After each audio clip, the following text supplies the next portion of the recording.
Hey, what? You must have get it. So you general.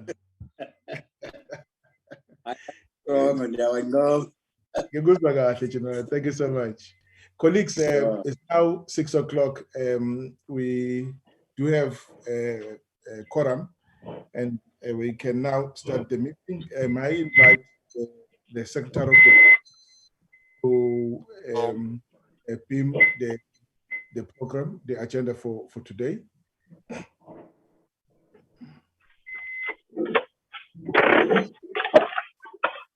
Chabeleng, may you switch off the mute system?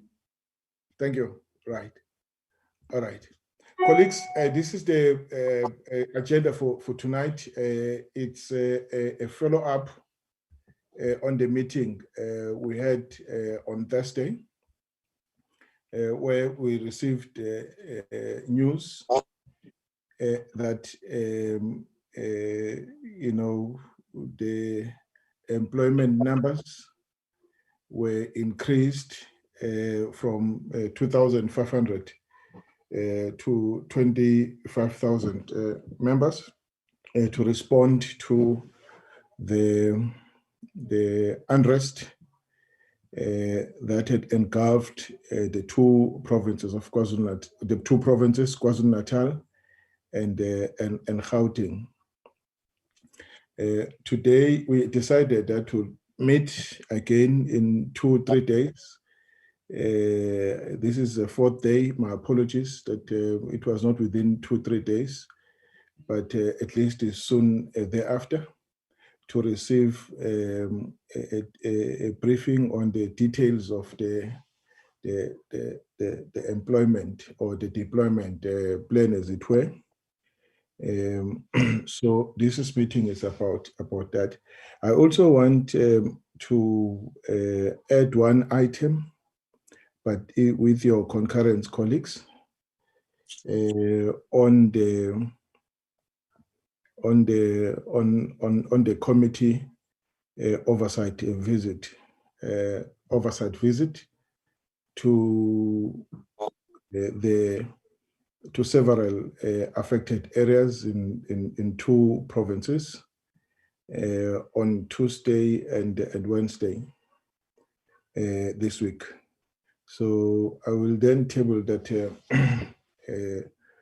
we've developed a framework. Is still under the program is still under construction. So that item then will come immediately after item number 7. So it's a committee oversight visit to KZN and Gauteng. May I get a mover and a seconder of the program as amended? Chairperson, just before I move for the acceptance of that, may I just inquire whether we will also get a briefing on the deployment to Mozambique, because that's also outstanding still, and I have only read in the new newspapers that apparently the agreement has been signed, but I mean, we still don't know anything, and especially with what we are dealing with now domestically, I think that becomes very relevant, whether that is delayed or not. Thank you. Okay. I then move for as you propose. Yes. No, it's fine. I will ask the CJ Ops to comment on it. Why I would not allow a discussion on it, because we don't have the papers before us as yet. But nothing stops us from inquiring in the hope that in the near future we'll get a full presentation on Mozambique when the papers have been finalized. Do you agree with that? Yeah, I've got no problem as long as they respond to that. Thank you. Thank you so much. As long as there's some information on it, okay, it's fine. We'll grant that. Okay, so it's moved, seconded by. I seconded. Okay, Kenny Motsomai seconded. Thank you very much, colleagues. And let me just welcome everybody in the meeting. Colleagues, you have been requested to turn your video on because this is a live broadcast. So I will keep reminding colleagues. I know we sometimes forget to set our videos on. All right. We just for apologies, let me take apologies first. Let me start with the committee. And Pat, do we have any apology from the committee side? No, Chair. No, Chair, except for the SANDFs and the ministers. All right. Okay, there's no apology from the side of the committee. And now I'm moving to the side of the department, the minister. Can we get a full apology? Kabinde, can you just elaborate on the apology? Good evening, Chair. Good evening, members. We received an apology that Minister has got meetings in Durban, but while we were introducing the meeting, she indicated that she's trying to log in. I'm sure she will log in and just do it like last time and leave us. But I'm just waiting for them to log in. She's trying to log in. Okay. It's in a meeting in Durban and with the team on the ground. And but she will come online as and when time, her schedule permits. Thank you very much. And the SANDF, the report is that she is off sick, and that's the reason why she is unable to attend our meeting today. Present in the meeting from the SANDF side. Let me just check. I don't know, Brian, who is representing the South African Defence Force. Not Brian, Peter, who's representing the South African Defence Force. Chair, the CJ Ops is just called, is trying to log in. He's the one who's going to lead the presentation. We'll hear from him who else is with him, because I can see on the screen we've got the Chief SANDF, but we don't know who's with the Chief SANDF. But General Sangwen is trying to log in now. All right. Okay. I encourage colleagues to try and log in at least some few minutes before we start the meeting. And because if you wait until the last minute and you get some challenges, especially if you have an item, you get delayed or you delay everyone else. So when you have an item, especially if you have an item on the agenda, would encourage colleagues at least 10 minutes before you start, so that you can even test your own gadget, and to avoid any delay.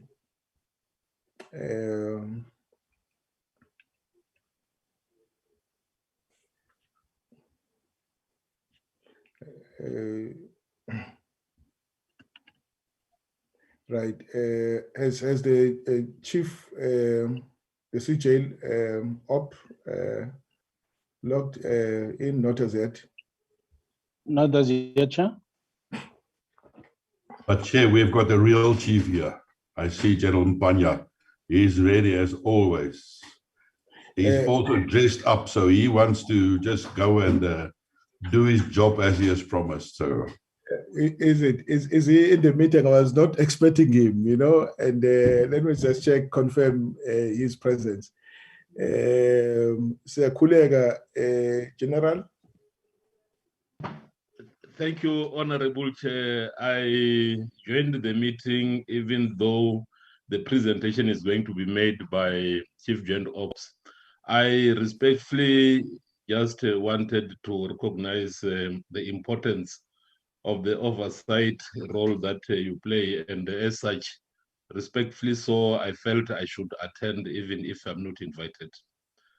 I will sit in, and General Sangweni will make a presentation, Honorable Chair and members of the committee.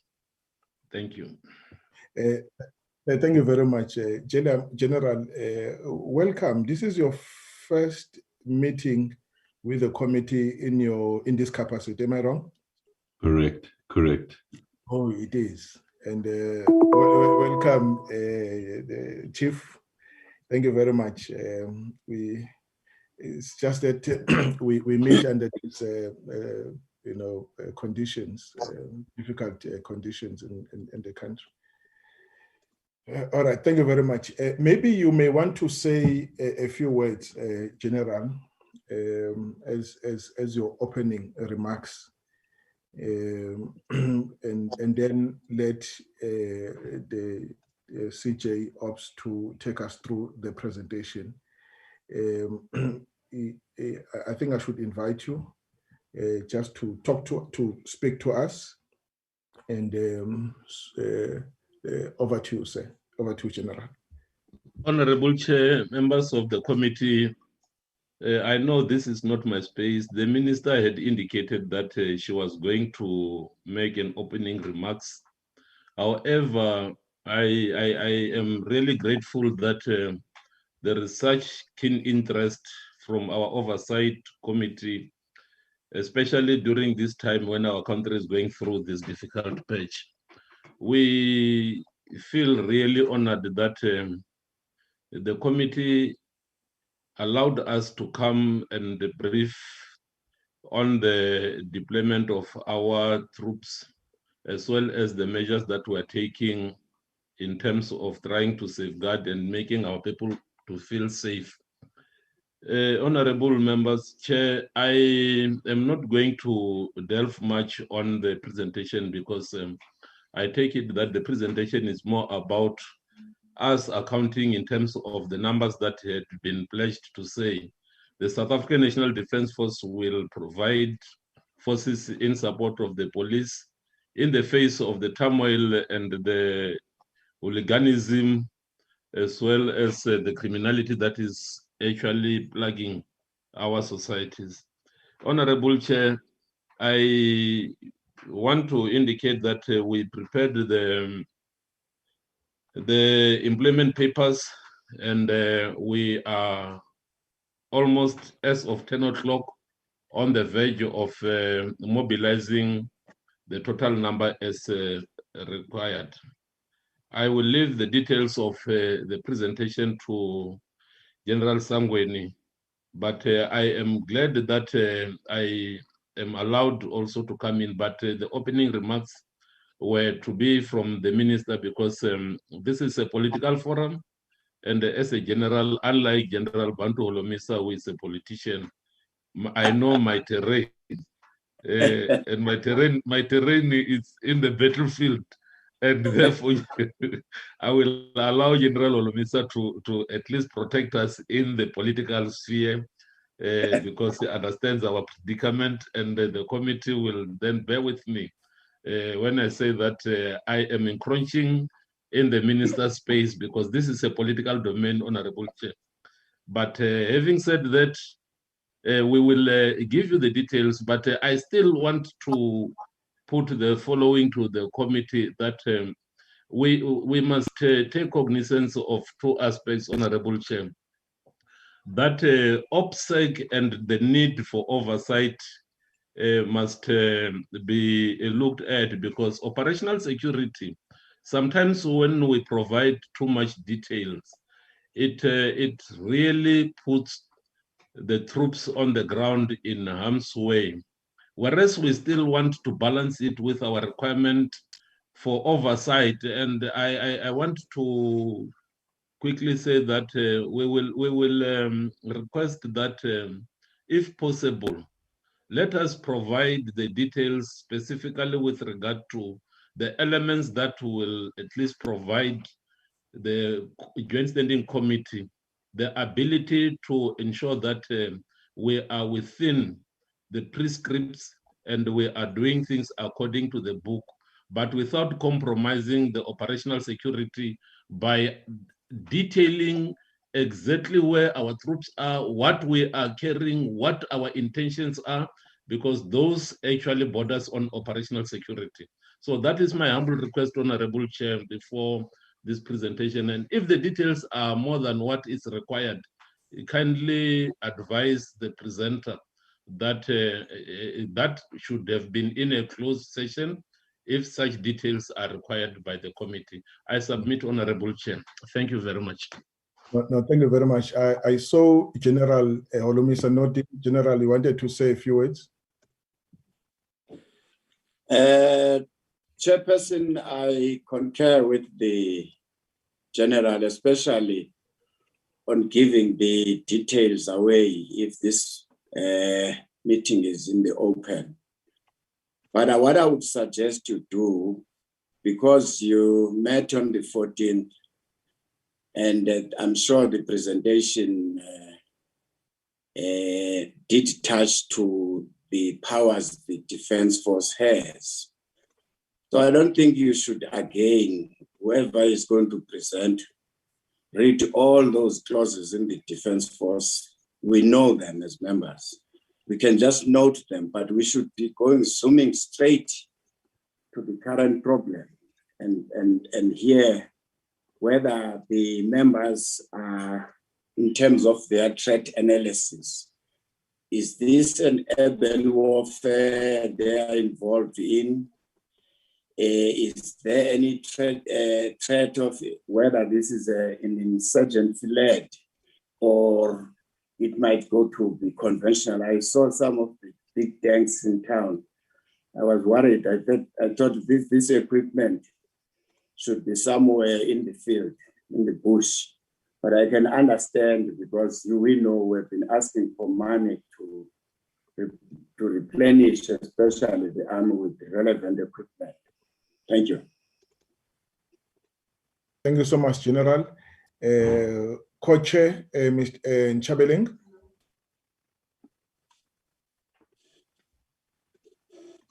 Thanks, Chairperson. As I said, I'm having a little challenge with my gadget. I'm connecting from the car. Let me take this opportunity to welcome the General, because we're meeting him for the first time as a committee, and say congratulations on your appointment. You make us feel very safe. And we know that this democracy will never be lost under your watch. And that as this committee, we are fully behind the South African National Defence Force. It is our pride. It's our last line of defense. And that we will be alive as this committee to your request in terms of the details that can be, exposed in this meeting or engaged within this meeting, and some of the things that should not be. And that as members of the committee will also be sensitive in terms of the kind of questions we ask. And yeah, congratulations on your appointment, and be strong, Amanda. Thank you. Thank you very much. I concur with you, Co-Chair. And Thabo Muhle, honorable member, your hand is up.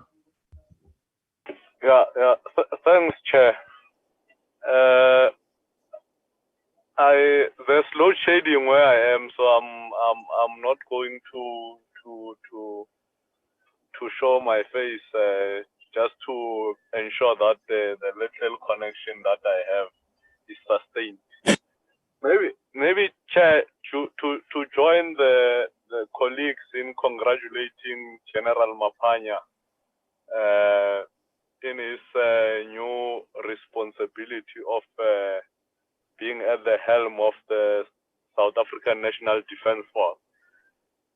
I must say, Chair, it gives me hope that as this committee, we will go a long way in working together with General Maphanya and his team. Because, Chair, if you recall, we struggled a bit with the previous general in terms of him appearing before the committee. It therefore gives me hope that the general voluntarily comes to the committee without invitation. And we are hopeful that when he is invited, we will definitely drop everything else and come and assist this committee in terms of whatever clarity that we might seek from him and his team. So I just wanted to raise that point that this really gives me hope that we will work together with General Mapanya hand in hand going forward to ensure that we also support him in the role that he is supposed to play going forward. And congratulations to him once again. Thank you very much, Chair. Thank you very much, Mr. Mutle. And I'm sure Mr. Mare would want to say a few words as well. Mr. Mare? Yes, thank you very much, Chair. Now that we're in the mode to welcome the General, it obviously gives me a great pleasure to welcome him as the Chief for the first time. And I think he has set the bar quite high. He has proved himself in the past when he was very much committed to this oversight. And I think he has probably heard and seen over the last week and a half how unified and bipartisan this Joint Standing Committee on Defense can be. And I think we are all here to give all the support in the best interest of the Defense Force and of South African citizens. So we wish him well. I just want to make the comment, Chair, that obviously we all are sensitive towards information being disseminated in an open meeting. Fortunately, we are meeting again on Tuesday in Durban. So, if there are obviously information that is of a sensitive nature, there is the opportunity to share that with us in that setting as well. So thank you very much. And I see the Minister is in the meeting. So thank you very much and good luck for the meeting, sir. Thank you. Thank you very much. Thank you very much, General. Those are the words and in welcoming you as the Chief of the South African Defence Force. You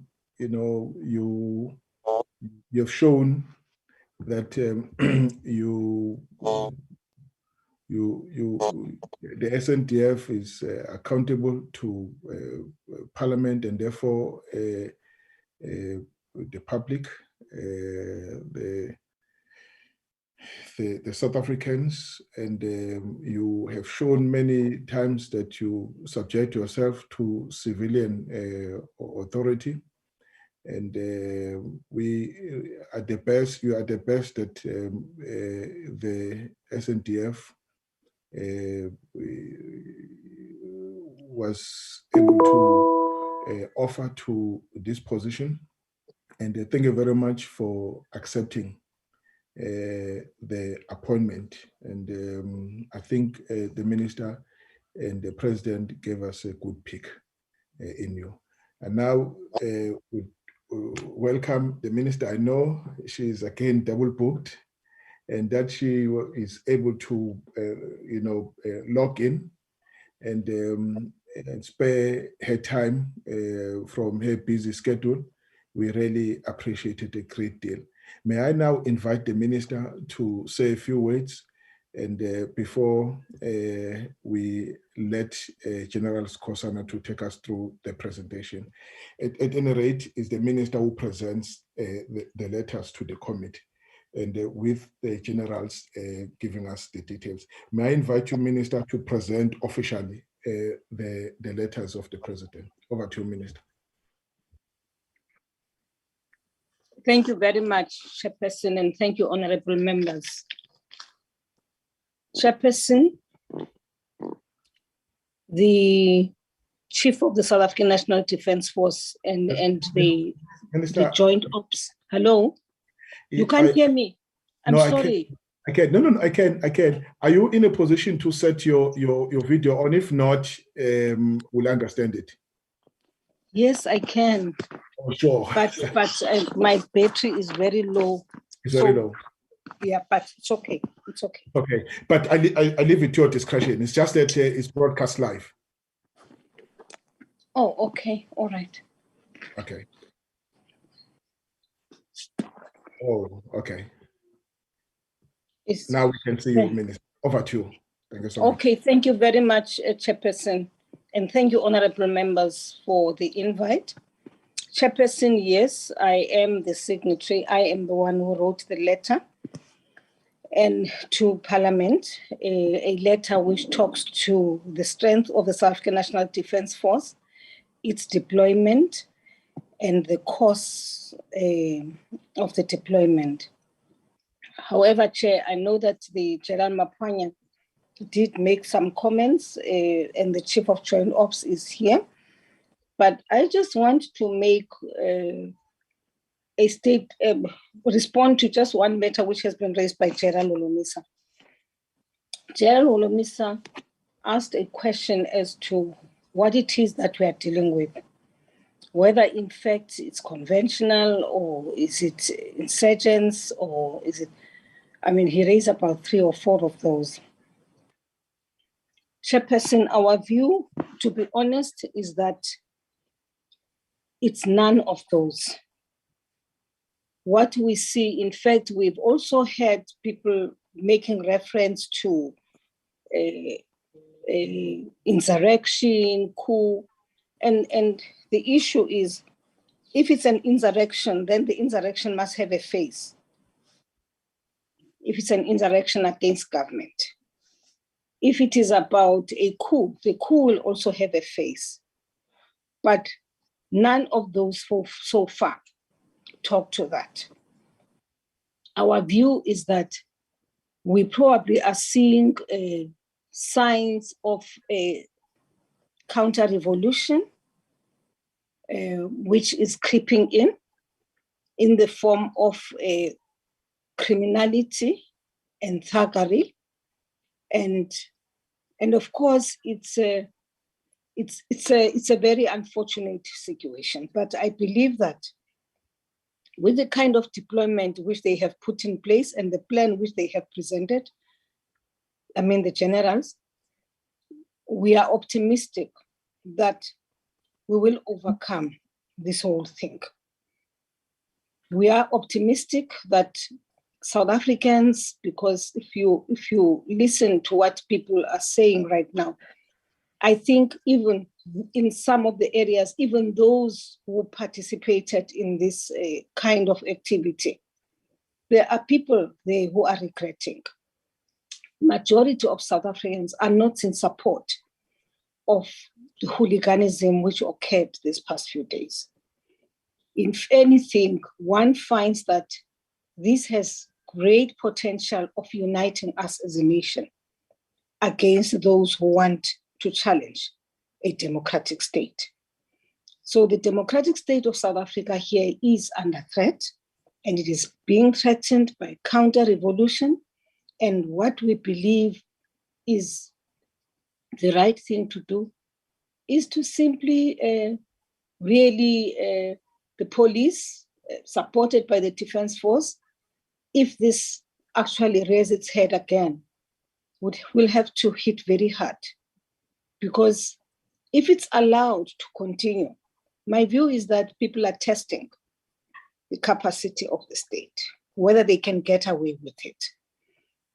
Yes, the deployment, Chairperson, may not have been as quick as people would have wanted it to be.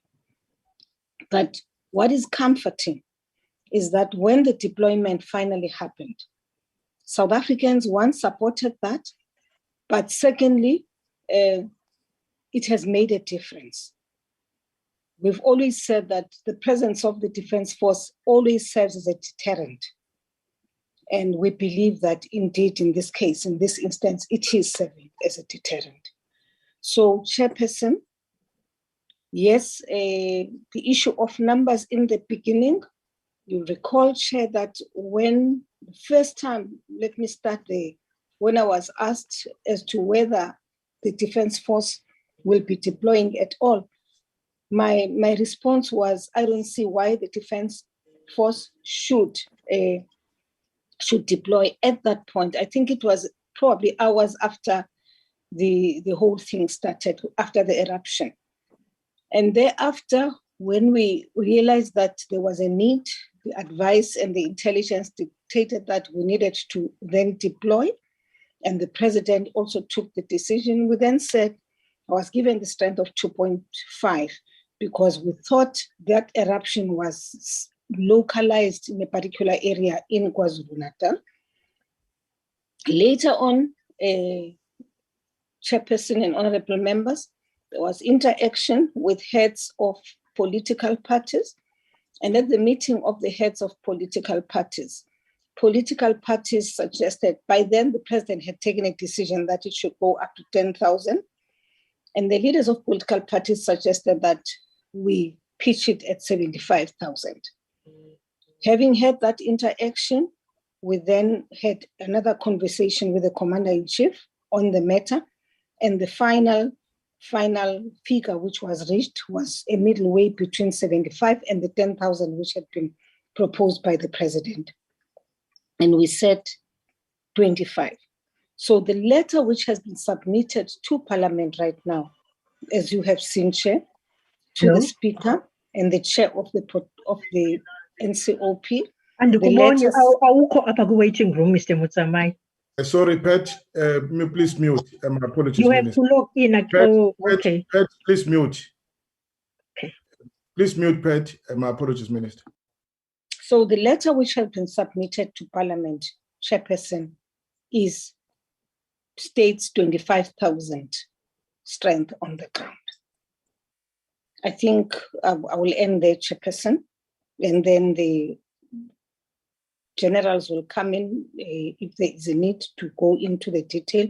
But I know that as of now, the last report I received at 3 says we have a footprint in all provinces, except for the Northern Cape.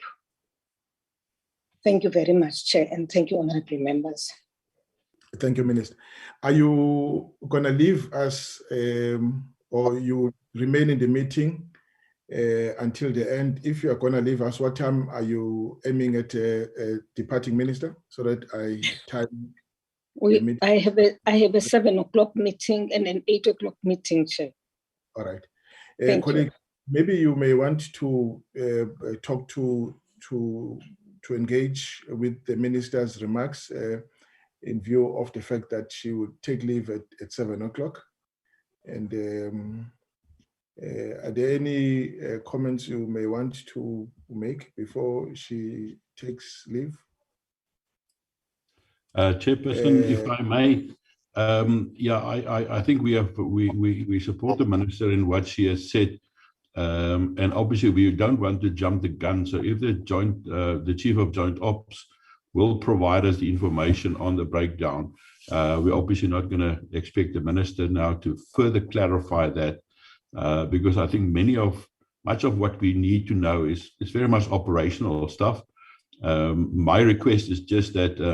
And I do agree with the sensitive information, but I think in terms of an oversight and our role that we are playing, we must then be entrusted, for instance, on Tuesday in Durban, with some more information that we know what is going on, and because there are so many rumors going around, and there are so many lunatics that will try and be, the Rambos of this world. And obviously we cannot allow that. And I think we stand absolutely unified as a joint standing committee in terms of what we need to do. And obviously the way and how we're going to apply the 25,000 is obviously of critical importance. And especially, things like the pipeline and the agricultural sector to get food back into the shops and milk for babies and things like that is obviously of critical importance. So it's now livelihoods that we have to address. Thank you very much. Thank you very much, Mr. Mare. Ms. Motise. Thank you so much, Chair, and thank you to the Minister.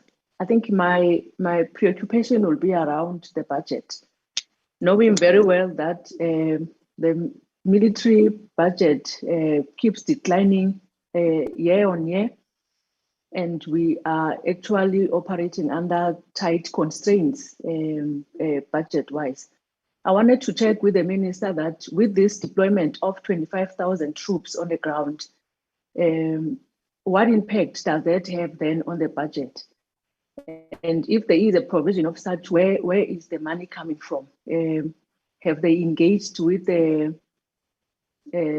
Treasury, or are we utilizing the current budget that we have in the military? I wanted to check on that, but also to say we need to constantly then monitor the operation and movements of our troops on the ground. We need not keep them on the streets guarding malls and roving around as if they are security guards unnecessarily so, lest citizens get comfortable seeing the brown uniform and the boots on the street and they end up losing the fear or the dignity or the respect that soldiers actually do enjoy. So I was saying we need to really have a proper analysis and deploy our forces strategically so that we do not keep them in the streets for longer periods unnecessarily, Chair. Thank you so much. Thank you very much, Ms. Motise. Mr. Mafanya. Thank you, Chair, the Minister, colleagues. I also want to congratulate the General, General Mapanya, for his appointment in the position. And we even attended the inauguration as well. One or two things that I want to speak about is that the issue of having our soldiers for a month cost the country almost 600 million. And the continuation thereof will also result in more expenditure on the part of that. And from the previous encounter with the Minister and the department, we knew that the budget has been cut to the bone. And I would like to concur with Mrs. Mdis as well to say we all know that there's no money to further put on matters of that. And the reality of the matter, as the Minister has just said now, is that there is no insurgency, there is no intention of the overthrow of government. And she plainly says it, that it's plain thuggery and criminality that happened. Now, my take is that if we have already identified where the problem comes from, what is the further need for us to plan ahead of issues that should be dealt by the police? We are well aware that the police have failed us. Their responses was bad, and that is why the SANDF had to intervene. But with plans that are to continue to be put in place that where the police has got to do their part, because our mandate as a NDF is to support the SAPS. It is in this regard that I also want to sensitize ourselves that we do not want to create an atmosphere where our people or the SANDF finds itself fighting our own people, including those whom are criminals. The same criminals, the same looters are South Africans. They are also our people. Then where criminality takes place, the police must take over, must be in charge, and our assistance as a SANDF must have limits. But it cannot be seen that eventually there will be a case where communities begin to square up with the soldiers, because there's no defense in any part of the world that has defeated the people. It has never happened. Now, we must take cue to places like Zimbabwe, Mozambique, Sudan. Internal strife, poverty, and also result in an uprising.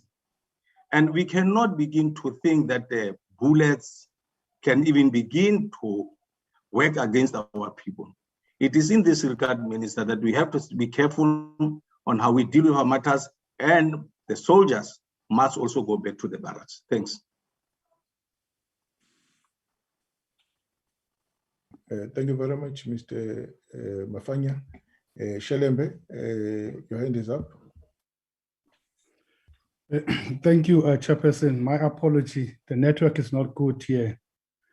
I won't be able to switch on my audio, my video camera here. I'm sorry for that. Yeah, Chairperson, just checking because of the network, I didn't get some. When the minister was speaking and some members. I'm checking on the period of deployment that initially the statement was that the deployment period will be from the 12th July to 12th August. That was the first 2,500. Now I'm looking to that one of the 25,000 you're talking about now. That's going to be like a period from the 12th July 2021 to 12th October 2021. I'm trying to find out which one it's like now it's 25,000 and the 2,500 where they said it's going to be 12th July to 12th August. But in this one says, I mean, no, the 25,000, sorry, 25,000 is from 12th July 2021 to 12th August 2021, whereas the 2,500 SANDF members are deployed for a period from the 12th July to 12th October 2021. Maybe if I can get the clarity on that, I'm not getting, I mean, which is which. Thank you. Thank you very much, General. I can see your hand on the screen. Over to you, sir. Thank you very much, Honorable Minister, for your response. But I guess as a committee, we would like to confirm that you are assuring us that the initiative is no longer with the people you describe or you call them as counter-revolutionaries, but with our security forces. And I'm looking forward to a closed session where you can tell us exactly the mission and the objectives of these people you call them as counter-revolutionaries. Thank you very much, Minister. Thank you very much, colleagues, for the comments. Minister, may I invite you to comments? You have until 7 o'clock, over to you, but I'm not asking you to take the whole 18 minutes. I know you have to leave before 7. Over to you. Thank you very much, Chairperson. Chairperson, the first question raised is whether how long it will take us, whether it will be August or September or October. It will be August. The last letter which was sent to Parliament, which gave the number 25,000, actually says the deployment will come to an end in August. So we are not talking about a very lengthy of protracted deployment. The second matter raised is the issue of finance, Chairperson. Well, Chair, we all know, and fortunately all of us have alluded to that and have always agreed that the Defence Force needs more resources. However, when there is the kind of urgency which occurred in the past week and developed into what we've all seen with the destruction of infrastructure,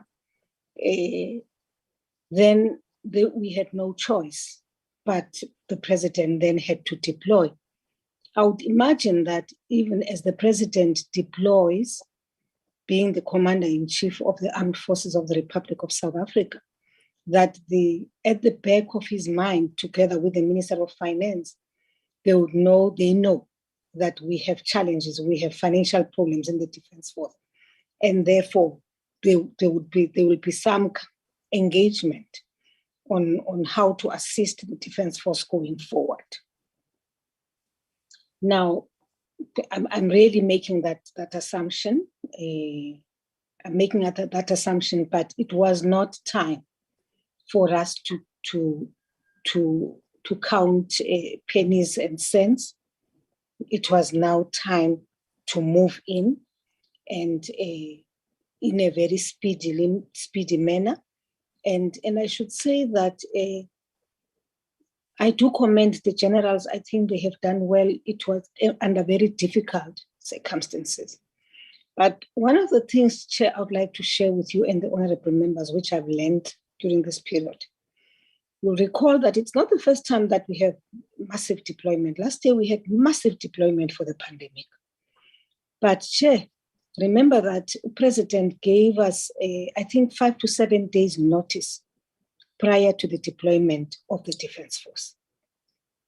And therefore, it was easy for the Defence Force and others to quickly mobilize resources, mobilize human resources, their capabilities and so on, and put them on the road. Now, this time, the events were driving the situation. And as the events were developing, it became clear that there is no time for luxury. People had to move. I'm raising this, Chairperson, because then, for the first time, I made an observation on the issue of vehicles, the vehicles which General referred to earlier on. That, the Defence Force, the way it has always been structured and the way it always does its things, it's really a Defence Force which prepares itself for a conventional warfare. And hence, your vehicles will be parked in some area and they are not decentralized. So they are centralized in a particular area because people are anticipating that, well, in the event of a conventional, this is where we will get these vehicles. But when it happened as speedily as it did and developed into what it became, and there had to be movement with speed by the Defence Force. So I'm saying this, one of the things which we have learned during this period is that you don't take things for granted. Situations change. You are not always confronted by a conventional war. You will have these kinds of uprisings which will require you to take extraordinary measures by ensuring that resources are quickly mobilized. But the matter then raised by the general, which is that the nature of the threat, what is it that we are dealing with? I must say that, General, this is my analysis, because my understanding, and I keep on saying this to everybody, that, if it's a coup, because other people have called it a coup, other people have called it an insurrection, a coup must have a face. As you know better, General, a coup must have a face. We must be able to identify that, okay, there's a coup and the face behind is so-and-so. And therefore, what else? What next? If it's an insurrection, there too, the insurrection will have its leaders and they will be open about it. It will be known that there's an insurrection because a particular grouping is dealing with this particular issue. The challenge, though, I should say, honorable members, is that, yes, we have serious socio-economic challenges in the country. We have a high rate of unemployment. We have poverty in the country, but all of those things can never justify the kind of action which was taken in the past few days, particularly because even as people were, there's a strange thing which is happening here, where people loot and thereafter they go back a day or two because they thought they could destroy the infrastructure by burning it down. That's a very strange phenomenon. But the other phenomenon which we find very strange is that On the second day or third day of these developments, people started wanting to attack clinics and hospitals, which is another strange one, because if you attack clinics and hospitals, what happens? Where do you take people who are injured? I can assure you, even during the old days, during apartheid days, when the youth of South Africa was fighting against that regime, there was never a destruction of hospitals and clinics, because people were always cognizant of the fact that that is where you will have to go to in the event your own are injured. So that is why I am saying it's a very strange phenomenon, and I'm happy that we should have a conversation, all of us, about it. But of course, we should also get analysts in the country from state security, from defense intelligence, and even though we don't have that mandate of collection in the country, who can help us to define this phenomenon we're dealing with, that even if it's criminality, but should people be destroying infrastructure in the manner in which they have done? The last thing, Chairperson, which I want to say here, because I'm worried maybe when you get there, I may not be here. Chairperson, in the afternoon, I received a message where people were saying N3, traffic is not flowing on N3. Chairperson, I want to assure the committee that N3 was opened yesterday. Not only was it opened yesterday, we have some members of the Defense Force who are located, not in the whole of N3, obviously, but in hotspots. Hotspots being those areas where you have N3 along a village, township, or whatever. There, I know because I have been receiving regular, and I am here in KZN, I have been receiving regular reports on this matter. So N3 is opened because it was important, and this is what we discussed here with the generals who are here, that it's important for them to open N3 because that's a trade route.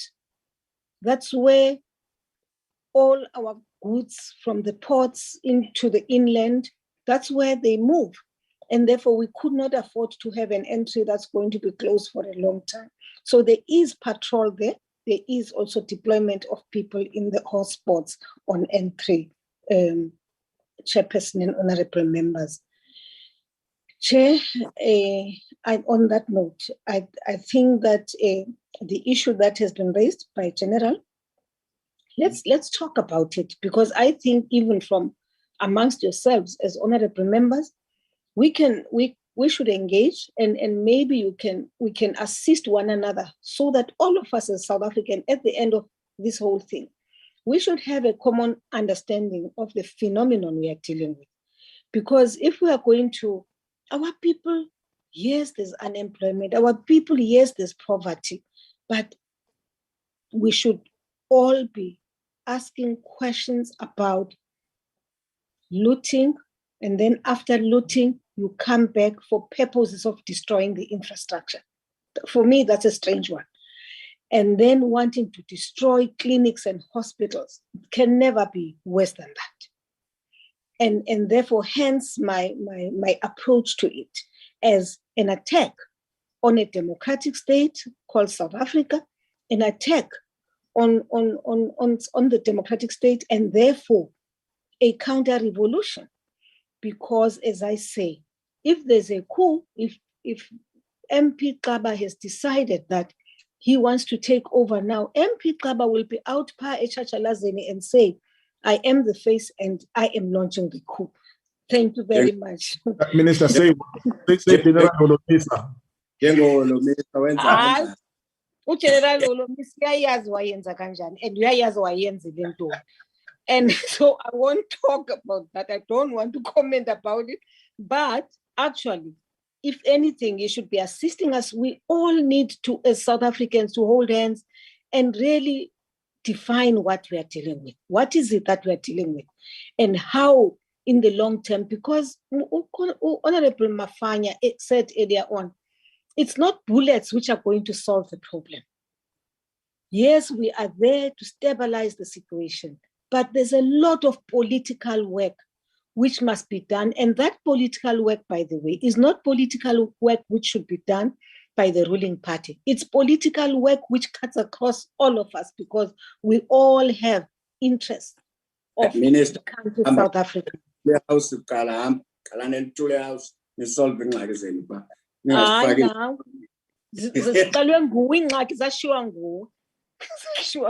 Bye. Thank you very much, honorable member and honorable members. And Honorable Marais sent me a message, by the way, making a point that you had requested transportation to several areas to do oversight. It's a matter which I'm following up because I wasn't aware of it. I only became aware of it about 2 or 3 hours ago. And thank you very much, Chair. And thank you. Thank you very much, Minister. And thank you very much that you also... Chairperson, with your indulgence, just one question that I want to put to Minister. Maybe it will be dealt with by CJ Ops, but it is the whole question of this rumors about this was a first phase, and now we're entering a second phase, and there will be a third phase.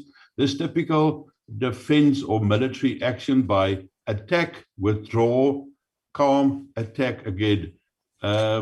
Is there anything that you can share with us in that regard? No, honorable member, you and General Olomisa, I'm sure you have a better understanding. I don't know what that is.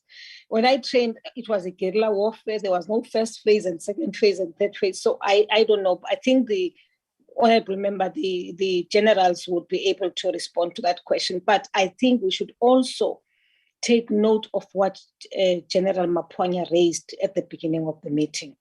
I am very, very worried, and we all are. We talk about it all the time. The extent of accountability to South Africans at one level does compromise the security of our own forces. I'll tell you why. When people talk numbers, I mean, like we are saying now, we've written a letter to Parliament and we're saying 25,000. People want to know exactly, okay, what is the breakdown of the 25? Where are they deployed? We cannot do that because what it means is that we are making our own soldiers vulnerable. So I'm just saying maybe these are things you can help us with and speak in public and educate the South African public, because it is the first time in a democratic state that we are confronted with this kind of situation. And therefore, really out of anxiety, people will raise these questions without appreciating that in the course of raising these questions, the answers may as well compromise the security of our own forces. But I'm saying I'm not the one to speak on the matter. I really believe all of us should be speaking on the matter in the same way that honorable members, honestly, the political work which needs to be done now to talk about South Africans and address them and say our democratic state cannot be threatened in the manner in which it has happened in the past few days. It's the responsibility of all of us, because there is no coup here. There is no insurrection here. There is just counter-revolution, which is now beginning to sow seeds of division in the country. Thank you very much, honorable members. No, thank you very much, Minister. Must I add that this thing was not spontaneous, and it was well coordinated, and very soon the country will know who were behind the mobilization of this unrest that took place in the last few days. And we are waiting for a time when the nation is told who are these people who brought the country into disrepute, into shame, and to a point where no investor would now want to come and invest in some of the areas, especially where in the townships, because they now consider those areas risky for their own investment. So I think we are surely waiting for that announcement or that information as we move on, Minister. Thank you very much for your... Chairperson, just before the Minister goes, is there anything that she can share with us in terms of the agreement with Mozambique, between SADC and Mozambique, and the deployment of our soldiers? I know that, I'm sorry I'm asking this now, but if the Minister is not with us, then obviously that opportunity is not there. Thank you very much. Yes, Minister, to be brief or at some other point. Yes. Let me respond to each chairperson very quickly. I will not go into detail about it, but you'll recall, chairperson, that if you, I don't know if you are aware, honorable members, when the question about what is happening in the country was raised, in fact, I had been invited to an interview on the developments relating to Mozambique. So then in the course of that, then the issue about what had already happened on that day in South Africa was then raised by the journalist with me. The issue at hand has been after the meeting of the heads of state, the summit of the heads of state of SADC, the summit of the heads of state actually gave a mandate to the region for deployment to assist Mozambicans. Good shot, people started preparing by way of having meetings of the chiefs of defense and discuss how that was going to be done. Ministerial meetings were also being held, etc. But right up until 2 days before deployment D-Day was on Wednesday, I think the 15th, I'm sorry, Chairman, the 15th, the Mozambican government had not signed the status of forces agreement. Now, Chair, honorable members, you'd all understand what basically that means. That if you deploy without that legal document, you are actually putting the lives of your own security forces at risk. So we started engaging as the different countries between ourselves and Botswana, to be specific, because South Africa was going to be the first commander of that unit. So we then started engaging, and so we engaged until successfully the status of forces agreement was signed on Tuesday. It was signed. So what is happening now, Chair, is that the kind of deployment, the form it would have taken on the 15th is that of a rapid deployable force. The rapid deployable force, for purposes of moving in, identify the nature of the challenge, etc., so that later on, based on everything that will be coming out of this process, because these are teams, this is the unit of the region, which must now open the way for the SADC standby force. That is, if it will be required at all.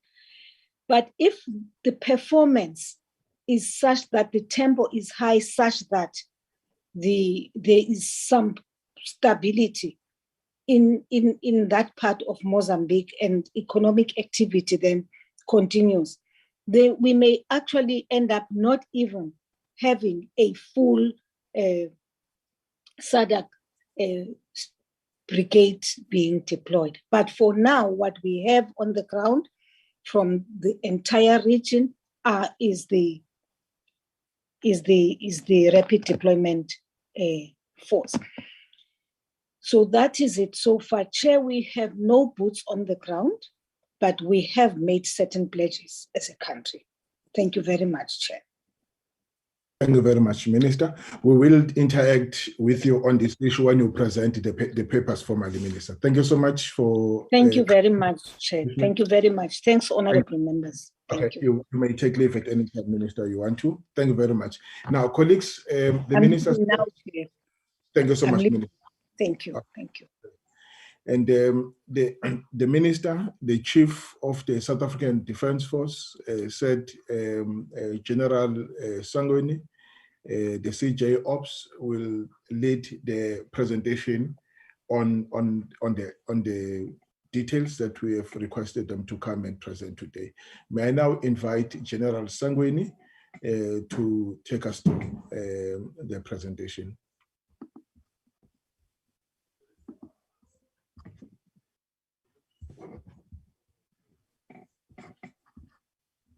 Good evening, Chairperson and members of the committee. As I've been introduced, I'm Lieutenant General Sangweni, Chief of Joint Operations. I'm going to share with the committee just an overview of the deployment under Operation Prosper. Operation Prosper is the SANDF operation in cooperation with the police. On the next slide. This is the aim as reflected on the slide. Proceed. Proceed.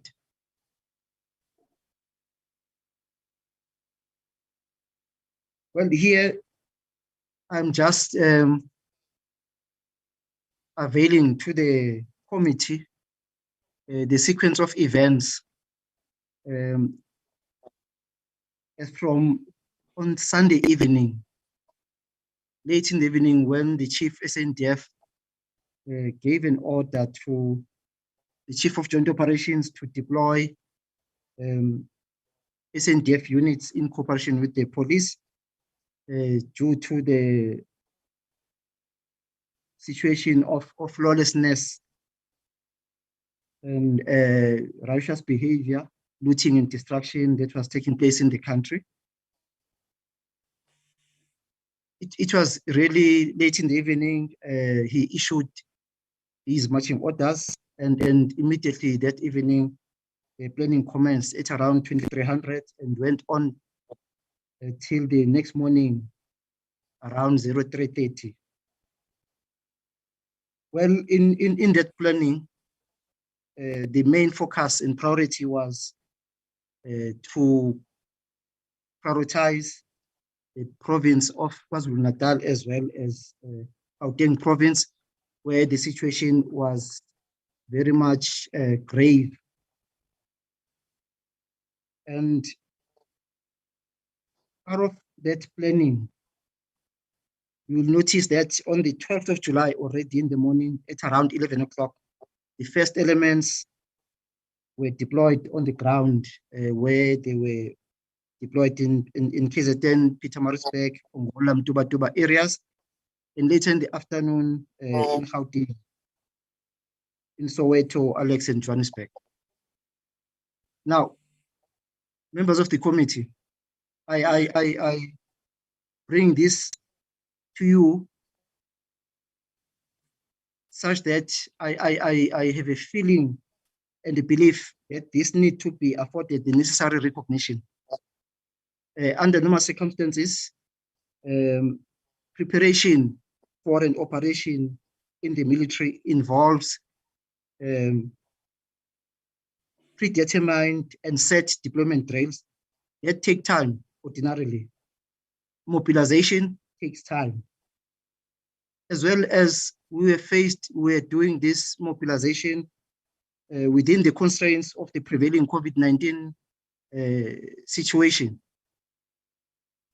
I am bringing this across because there's been quite a lot of remarks that the SANDF did not respond in time. From where I'm seated, I differ. I feel we're able to really push our boundaries to try and be on the ground, and we were on the ground at small scale in less than a day with the necessary deployment drills that had to be undertaken. Now, I had the question, I think I will need to respond to it from the Honorable Mare about the phases. The phases that we undertook were done during that period of the evening of the 11th until the morning of the 12th when we deployed. As I believe he will be aware that phase 1 is planning and preparation, phase 2 is mobilization, phase 3 is execution. On the Monday, the execution was done. So all the phases, if anyone is speaking about phases, were conducted as such. I am not aware of any other phases that has been spoken about. Now on the next slide is the approach. The initial approach was to deploy for protection of the national key points, government buildings, facilities of critical economic impact. And that was based on a discussion and planning with the SAPS, such that when we take over their function, the current function of protection of national key points, will then relieve those members of the SAPS from that function and duty for them to go and join their fellows and increase the numbers required to deal with the with law enforcement in response to the riots. And we did go and deploy to those national key points. Well, the situation on the ground, as all of us have seen it, is very much dynamic, and it is not easy to determine how grave it could have went as quickly as it happened. And then it ended up needing or requiring that the SANDF has to go and support and assist the SAPS in the malls and other infrastructure which was under attack now in the community areas and cities. But the priority one of static protecting the key infrastructure was not negated. It had to be kept, but we then have to be in the front where there are other remarks of saying it is not preferred, but we had to because of the insecurity on the ground.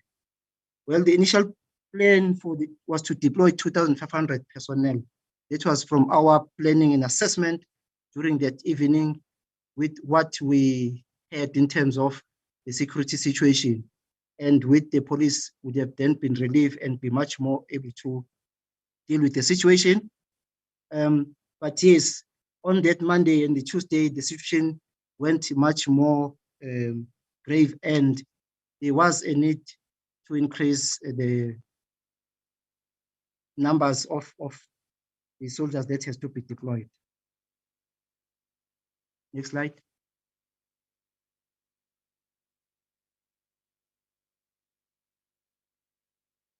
Following the deployment on the 12th, on the ground, we already had one subunit in each province.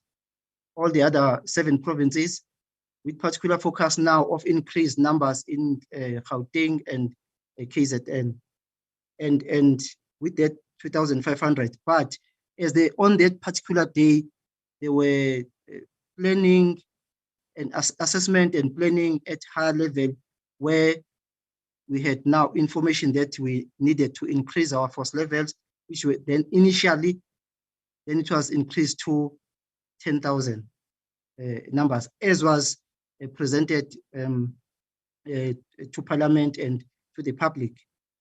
But at this stage, again, the situation was escalating. Assessment and planning was conducted, and we were authorized to deploy up to 25,000 members. Up to 25,000 members. And But it must be noted that we are provided by the Commander-in-Chief a ceiling, and by Parliament a ceiling of how much we can deploy. That's why it is called employment papers. It's when we have members employed does not necessarily mean all of them will be deployed. That is just the ceiling of 25,000 that we were offered. It will depend, and it depends on the situation on the ground. We are well aware now that there is a semblance of stability in Gauteng. I've had the honorable member as well indicating that as soon as possible.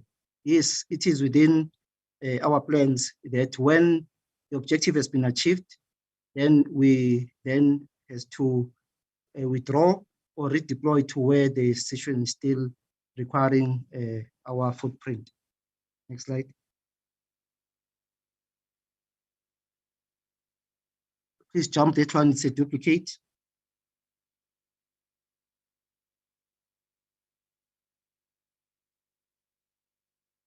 Well, there's been a requirement and a need for us to confirm whether we are now at 25,000 or not yet, or how are we going to get there. As of today, nationally, we have 21,525 members deployed, and 693 in Gauteng and 4,000 plus in KZN. But I'll make the committee well aware, as was indicated by the Chief of Joint Ops, that force security is very much important in operational security. The figures that I am providing to you in terms of the specific areas might not be true, and I will not divulge 100% numbers based on operational security. I believe it is enough for members of the committee to be aware that we've got credible number of members deployed in Gauteng and in KZN. Well, in other provinces, the other 7 provinces, we are deployed on standby. But with that standby, we have commenced with proactive deployments to position ourselves to protect the national key points which are in these other areas as well. And that creates a deterrence that I am free to share with the public, that the national key points we have protected, and we have a footprint, and we do sometimes do low-level patrols to create a deterrence. And we hope and believe that those criminals will not then try and attempt. They are very late. We are already now ahead of them, and we will take the necessary action. And with that, when you go back to, the minister spoke about the N3. We are deployed on the N3 to protect the major road freight and in other roads as well. But primarily now has been the challenges has been on the N3, going to the harbour and back to Gauteng. Next slide. These are the taskings, just confirming the additional key points. If anyone needs to know, harbors and airports, fuel refineries, Eskom power generation plants, at the union buildings and parliamentary buildings. Next. We're conducting the normal military operations, which and vehicle patrols, roadblocks, and crossing the road freight industry. And it should be noted that we do also utilize this opportunity to enforce the disaster management regulations in terms of the current curfew. If when we enforce that curfew, it creates a situation when there shouldn't be people in the streets in the evening, and it forms part of our response and in assisting and supporting the police. Next slide.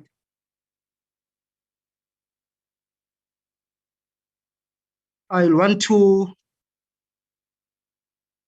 inform the committee that the code of conduct is in place and has been gazetted accordingly, because it is one of the requirements for our deployment in Prosper. I thank you. Thank you very much, General, for the presentation. Colleagues, now you can engage with the presentation. May I acknowledge hands? Mr. Mare, I can see your hand. And Mr. Raider, also the second hand. So those are the hands I've seen so far. Chair, thank you very, very much. And General Zangwezi, thank you very much for the presentation. It is certainly much, much appreciated. I want to start off by saying, obviously, you know that we support you guys very much and very, very strong. And that's why we came out and I think everybody used our political connections, and my leader specifically made mention that we do need more money. I've said to them, don't ask the Defence Force for assistance if there are no extra money. So that seems to be well received by the President.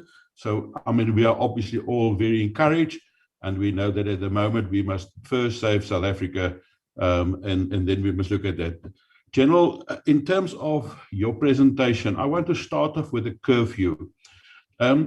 We still get a lot of reports of people driving around at night. Some claim to be security firms, some claim to be some other,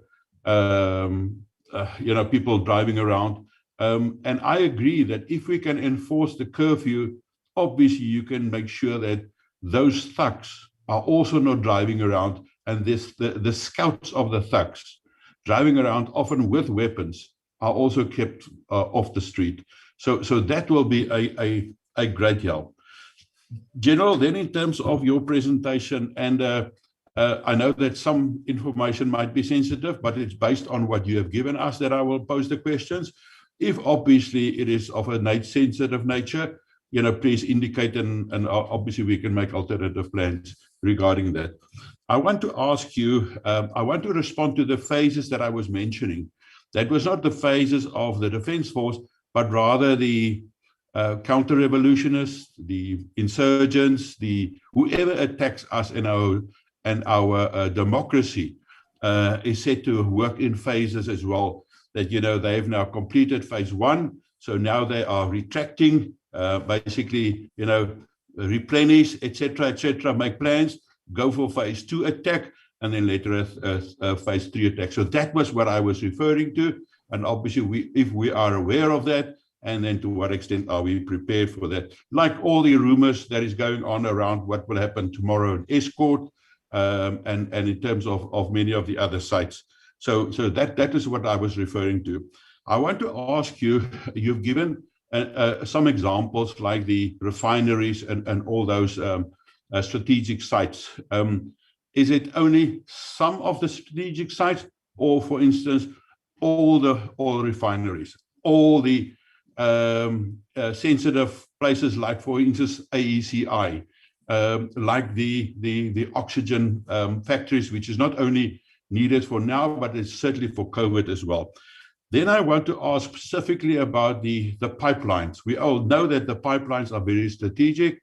They are an alternative to the road transport, and we know that there's very strategic stuff that has been pumped through the pipelines between Durban and especially Gauteng. So I want to ask about that, and then I want to ask about the rural areas. We know that and I've mentioned it earlier to General Mpanya, that many of the replenishments must now come from the agricultural sector, like for instance transport of milk, fresh produce, etc. Whether there will be any indication of patrolling those outer areas, more rural areas where we know that there's transport coming in.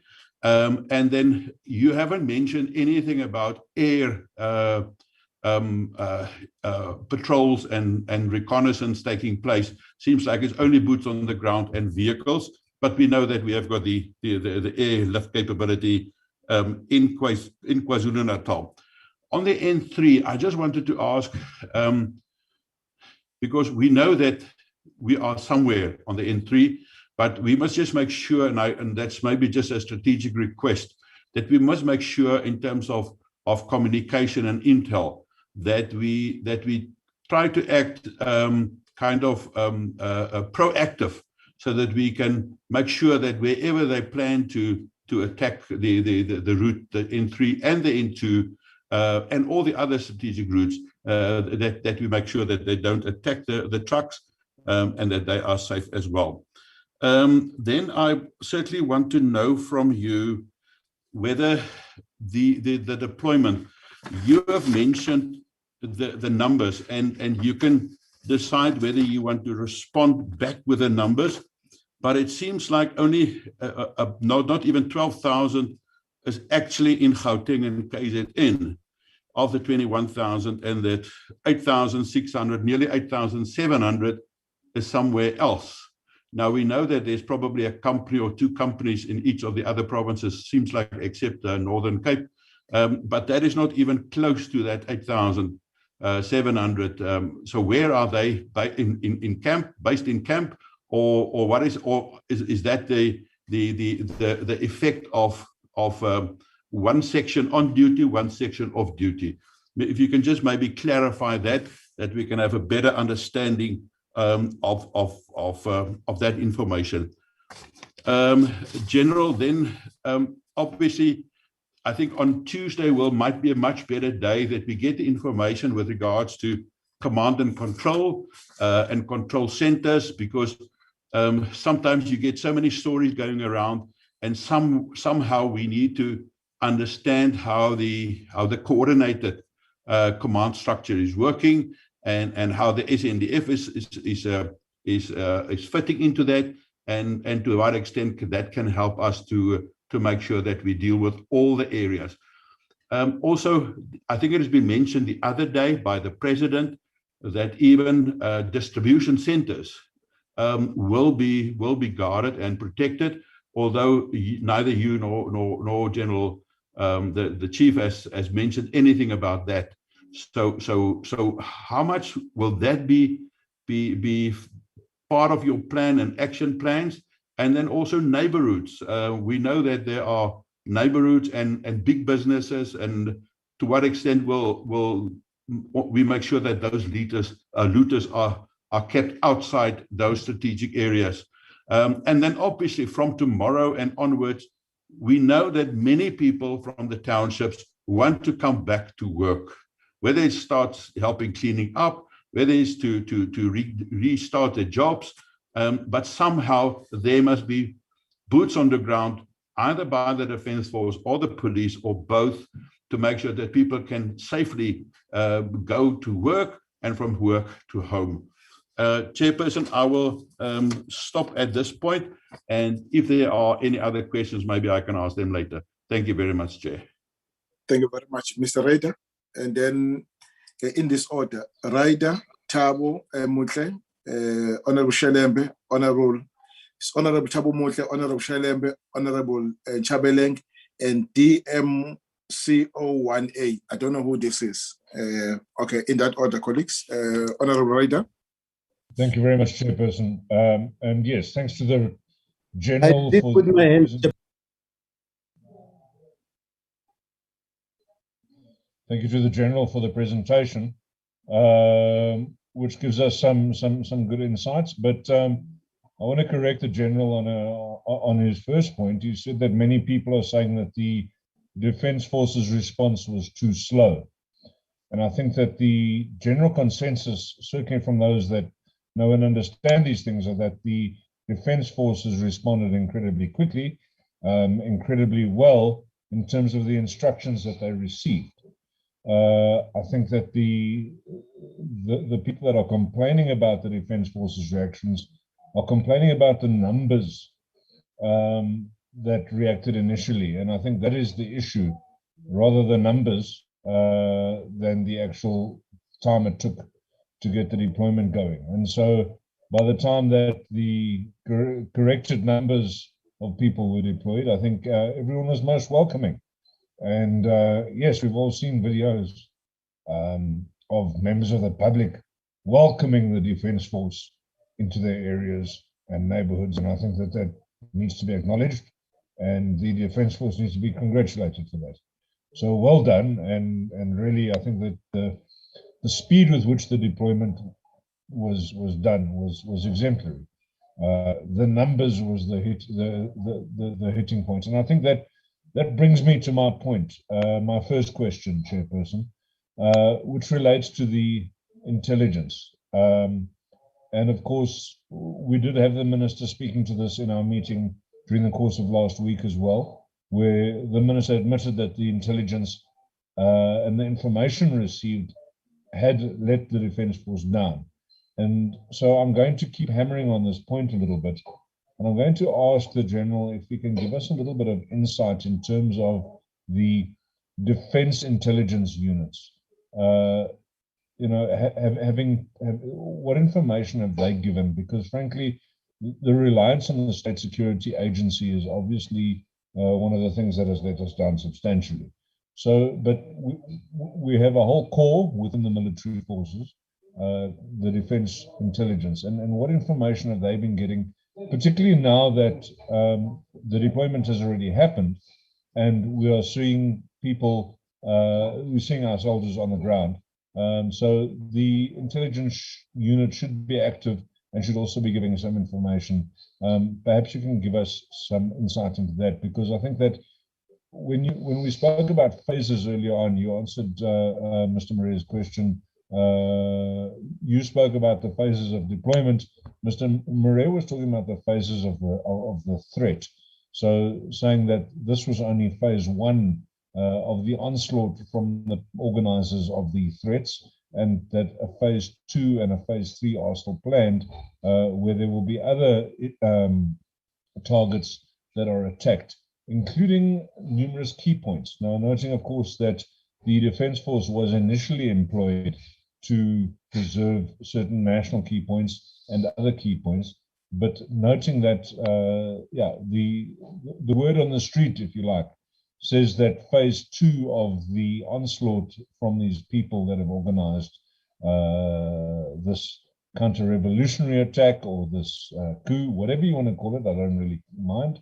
But the organizers have got a phase 2, which is going to be an attack on certain key supply lines, key supply areas, and key points necessarily. So what is Defence Intelligence telling us about this? And, you know, is there any updated information that you can share with us at this stage? Then, General, I want to look at your presentation where you showed us some of the numbers of where people are employed. And of the 25, you note that just over 21,000 have already got, you know, the boots on the ground, which is commendable. And I think it's probably a good answer. What surprised me a little bit is that there are more people deployed in Gauteng than in KwaZulu-Natal, according to your figures, General. So you said that slightly less than 5,000 members were deployed in KwaZulu-Natal. That's quite alarming to me, because I think that's been the hotspot. That's been where we've seen the majority of the problems. That's where we've seen the greatest need for defence members to be deployed. And to see less than 5,000, which is, as I say, less than the number that are employed in Gauteng, if you can perhaps just give us some comfort as to why that number is as low as it is, or surprisingly low. And then I think that, yeah, Mr. Murray spoke about the pipelines, but also, you know, we've got pipelines and, of course, the highways. And I wanted to know, do those deployment numbers include the members that have been deployed to the highways, the N3, the N2 specifically, or the two that I'm wondering about? If you can just tell us, you know, are those numbers inclusive of the members deployed there? And is that going to be a focus area going forward? Again, Chairperson, if some of these answers need to be held back until Tuesday, that is understandable, but I'd prefer to have answers as soon as we can. Thank you very much.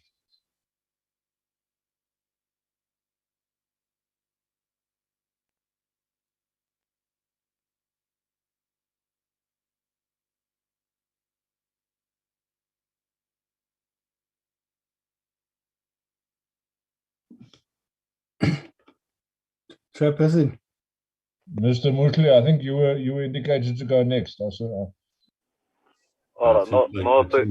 seems like thank you. we lost I the chair. Am I audible, colleague? Yes, you are. Yes, you are. Oh, okay. No. I'll take the opportunity because I'm not sure what is happening to the chair. In actual fact, I wanted to welcome the presentation from Chief Joint Ops, but also raise questions around the deployment. I've seen some police are deployed in various malls, in areas where they seem or they are identified to be targeted. And this deployment is meant for soldiers to go and support police. And I've even seen on the presentation soldiers being part of protecting or guarding malls. And I think in the last meeting, Honorable Minister was also skeptical about, if I got her correctly, the deployment of soldiers to go and guard because the understanding is that malls are private properties, and when there are no unrest, ordinarily they will have their own private securities. To what an extent are soldiers going to play a role to support police that are deployed into those private properties, notwithstanding the fact that as government, we've got a responsibility to ensure that there is a conducive environment for business to thrive, so that we ensure that we recommit our commitment to rebuild the economy as it was impacted negatively by COVID-19, subsequently by this unrest. But equally, we need to be careful how this thing is going to reflect on our government, because for an example, one might argue that municipalities from time to time encounter this unrest, but such deployment are not taking place, and where infrastructures are vandalized, where to some extent municipal buildings are vandalized, but we are not quick to deploy, to guard and protect those infrastructures and buildings of government. I think the point I'm driving is that we need to be consistent going forward in guarding what is government property vis-a-vis what is private property, because at the later stage, fingers will be pointed at us to say, but when it's national government that is making an analysis and assessment that there is counter-revolutionary, as Minister characterized it, or unrest or attempts to undermine the democratic state, these deployments are made. But when it's local government, and that's where the cold face of delivery is, and that's why most of the time you'll have unrest and revolt against the leadership at that level. But because the leadership at that level does not have the authority to deploy, then we are saying, no, it's fine, they will see to finish. It's something that we must look at so that we ensure that we are consistent and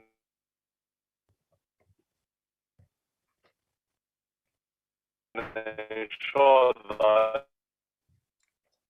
that as much rise of individual view, they must do it in a manner that they don't destroy any infrastructure, because destroying of any infrastructure or violent behavior takes us back. So I just want to get clarity as to this deployment in terms of supporting police who are permanently during this period deployed at various malls. How is it undertaken by soldiers? Thank you very much, Chair. If you are back in the meeting. Yes, I am back. My apologies, colleagues. The system kicked me out. And the next person is Mr. Shelembe, and then Mr. Chabeleng after Mr. Shelembe, and then DMCO1A, and Mafanya is the last person.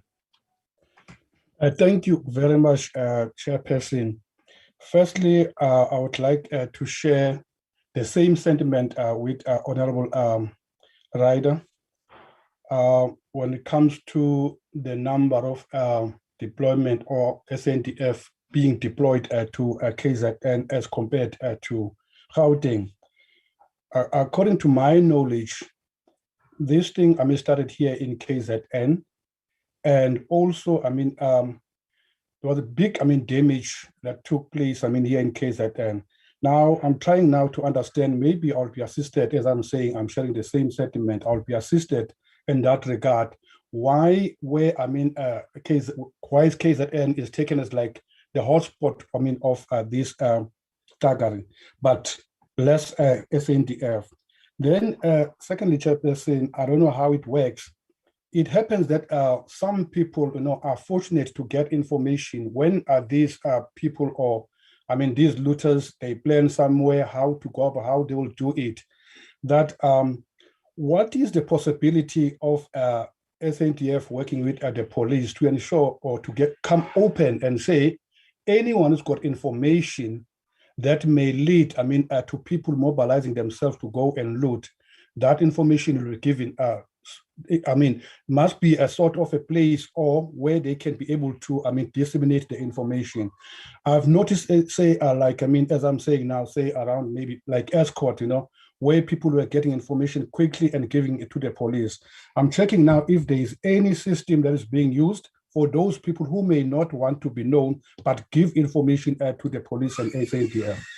And then Chairperson, I think for people who are doing businesses in urban areas or CBD areas, as well, as people who are doing jobs maybe in townships or malls somewhere, they are able to come together and form sort of security checkpoint so that they can know who comes in, who goes out. But when it comes to the issue of on farms and rural communities, which are very far apart from one another, I don't see any system that is in place. I don't know what is, sort of intelligence that will work with the farmers to ensure that, they are protected, because we have seen that a focus has moved a little bit, towards, going to farms, stealing, killing animals. Maybe if they can tell us if they know anything, whether there's anything being done with the police in that regard. And then the last one, Chairperson, I'm worried. I just want to refer this question to, the sentiment that has been shared by myself and Mr. Ryder. You know, Moy River is known, its history, it's known, in the history that whenever there is any protest or anything, to take, throughout the country, Moy River is the first one. So that Moy River, Toll Plaza, what is being done now to ensure, because we are saying the transportation of goods or whatever will be moving on the entry, but they will be, assisting in following up to ensure escorting everything. But if maybe I can get the clarity, what is being done right now to ensure that Moy River thing, does not become, an easy place for anyone who wants to come and do, the lottery there. So, Chairperson, also, I think the issue of the WhatsApping, there are, rumors or something where messages are sent on WhatsApp, where people are saying, we know that, escort is where, the former president is imprisoned. But they say what has been done to ensure, that escort is giving, a priority to say people are all over saying escort must be attacked. But is there anything that is being done? Is there any attention that is being taken to ensure that, those things does not happen? Because at a later stage, people will say, we advised you. If you remember when this starting, the first, blocking of the road was about, 500 meters away from, the prison of Escort. So now nothing has been done in that regard. I'm checking if, they are aware of that situation. Thank you very much, Chairperson. Thank you very much, Mr. Chabeling, my co-chair. Thanks, Chairperson. I've just received bad news that my eldest uncle's daughter passed on some few hours ago. That's why I was cut off. That's how I got cut off that time. So, Chairperson, I just want to know, I'm actually worried about the amount of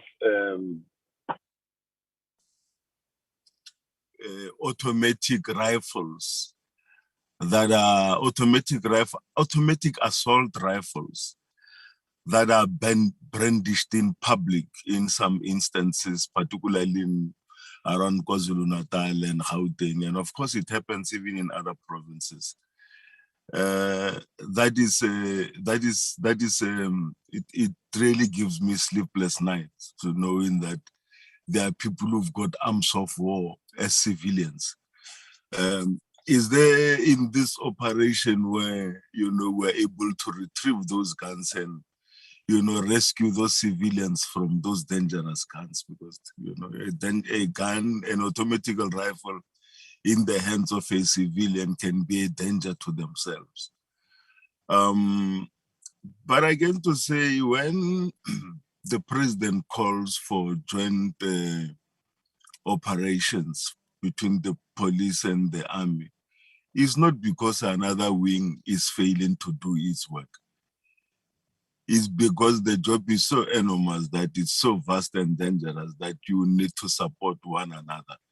It's not only the army that is deployed, there is all the security cluster is deployed in these areas. And the reason why they are deployed, the army is deployed here and it's not deployed in other areas where there is uprisings, it's the level at which the uprising is happening, and this one happened within, if you check the number of areas that were affected and the damage that is caused, including loss of lives, definitely I don't think we should be arguing about this one, Chairperson.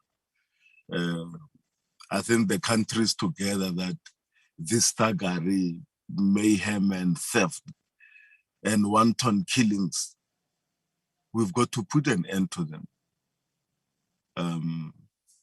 But that the army support the police, not because the police is unable to do their work. It is a joint operation to put the situation back to normalcy. Thanks a lot, Chairperson. Thank you very much, Mr. Shelembe. DMCOIA, I don't know who this is. Not Mr. Shelley. Oh, it was Mr. Shelley. All right. Okay. Now, Mr. Mafanya. Thank you very much, and our colleagues. My understanding is that the operations are conducted on intelligence report of both the military intelligence and the police. So the paranoia that the whole country is under siege or there is impending war that is coming will only be informed by the intelligence report that we get from both intelligence agencies.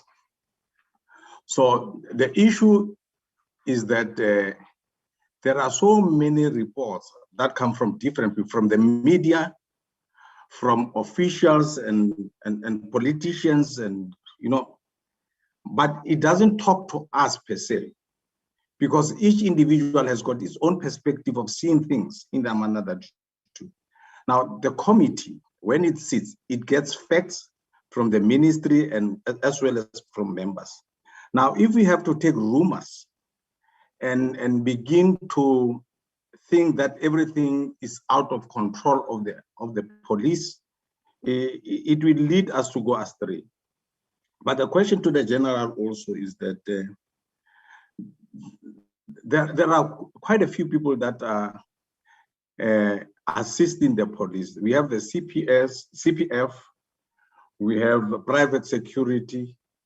Also, we have civilian population that are armed with the belief that they are assisting professionals, in particular the police. Now, how do you navigate in such areas? Because there's no moment even of making sure that the weapons that are carried by civilians are authentic, are licensed, but at some point, these untrained people tend to kill even these looters because they have been branded as the enemy of the state. Now, I want to know, how do you navigate in such a situation? Because in the videos that we have seen, there are people who are carrying assault rifles, which are unlawful, AK-47, which are unlawful. Then we begin to question that, are we not also becoming part of the people who are also agitating the masses? Then the other part, there was a report that there is 1 million ammunition that has gone missing. So definitely it is in the wrong hands, because those people are not licensed to carry such an ammunition. And it is the duty of the police with the assistance of the army to make sure that those ammunitions are retrieved. So with the intelligence report that you have, General, can you just take us into confidence that things are in order, things are in the manner that you have just said to us, or else we must be told actually there is war coming? Because the minute you say there's 1 million bullets missing, ordinary civilians will prepare for themselves for such a war. And in the context of that, even those who do not have arms will go for illegal arms, because everybody wants to protect his or her life. So I want you, General, to give us your input to say the country is still in safe hands in your competence, because the reality is that the trigger was the issue that happened amongst the leaders, in particular the incarceration of the former president. But further than that, it became an opportunistic moment for people to go and loot. And the looting the only difference is that it has gone bigger. But in all protests, mainly in black areas, it's where we encounter such actions all the time. And then it's quite ironic, because now in this case, unfortunately, 200 people died. But in every protest in our townships, people die every day. And they don't get the similar attention. I would concur with Mr. Mutle that these things are happening in black areas from time to time. And in this instance, unfortunately, it had to go to those areas, in particular the malls, where there is a lot of things that could be stolen at that time. So I would like us to also think along those lines, that this thing is much bigger than just these things that are happening here. It is permanently, it's a permanent feature in our townships. And also that needs to be addressed by politicians. The military, yes, it is indeed, including the police, they have to do their part. But all these need a political intervention from all of us, the politicians who are involved in these things. Thank you very much. Thank you very much, colleagues. Inkosi Cebekulu and then Kenny Motsamai.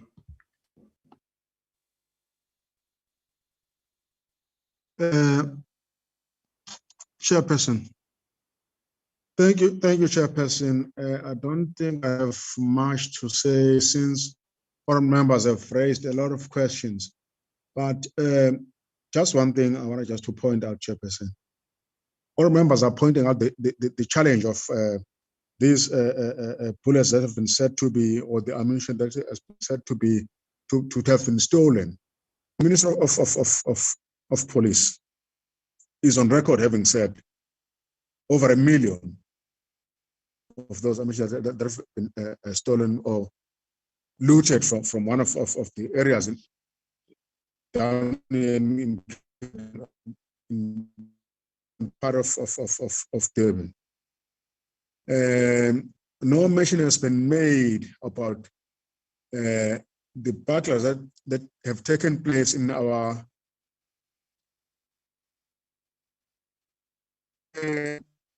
this to break in and took away the weapons, including the ammunition or the bullets from the shots. Though the minister stated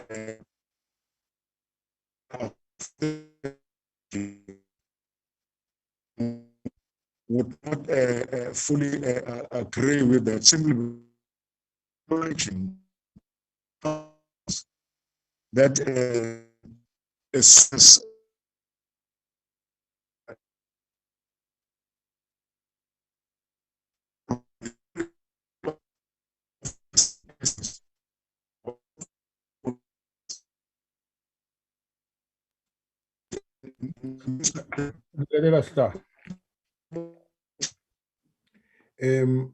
am I experiencing, is this thing happening on my side or it's general?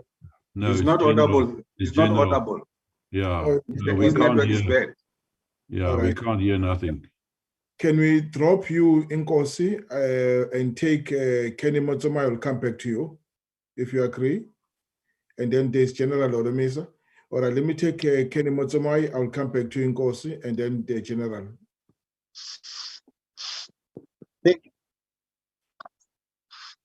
Thank you, Chairperson.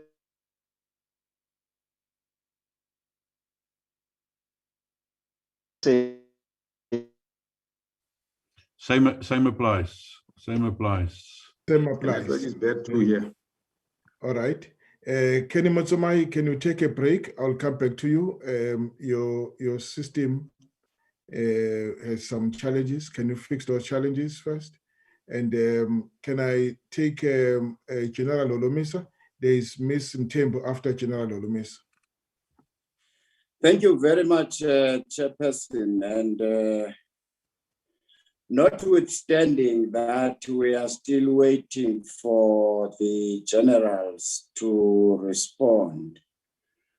But listening to some of the questions which have been posed on them, and indeed, I guess some questions which were asked by the public, I think we would be doing a disservice as this committee if we don't take a center stage where we can coordinate other relevant portfolio committees like Joint Standing Committee on Intelligence and then the police, with a view as legislatures with a view to possibly establish a committee to go deeper into investigations on this matter, rather than relying on the sweet tongue from the executives.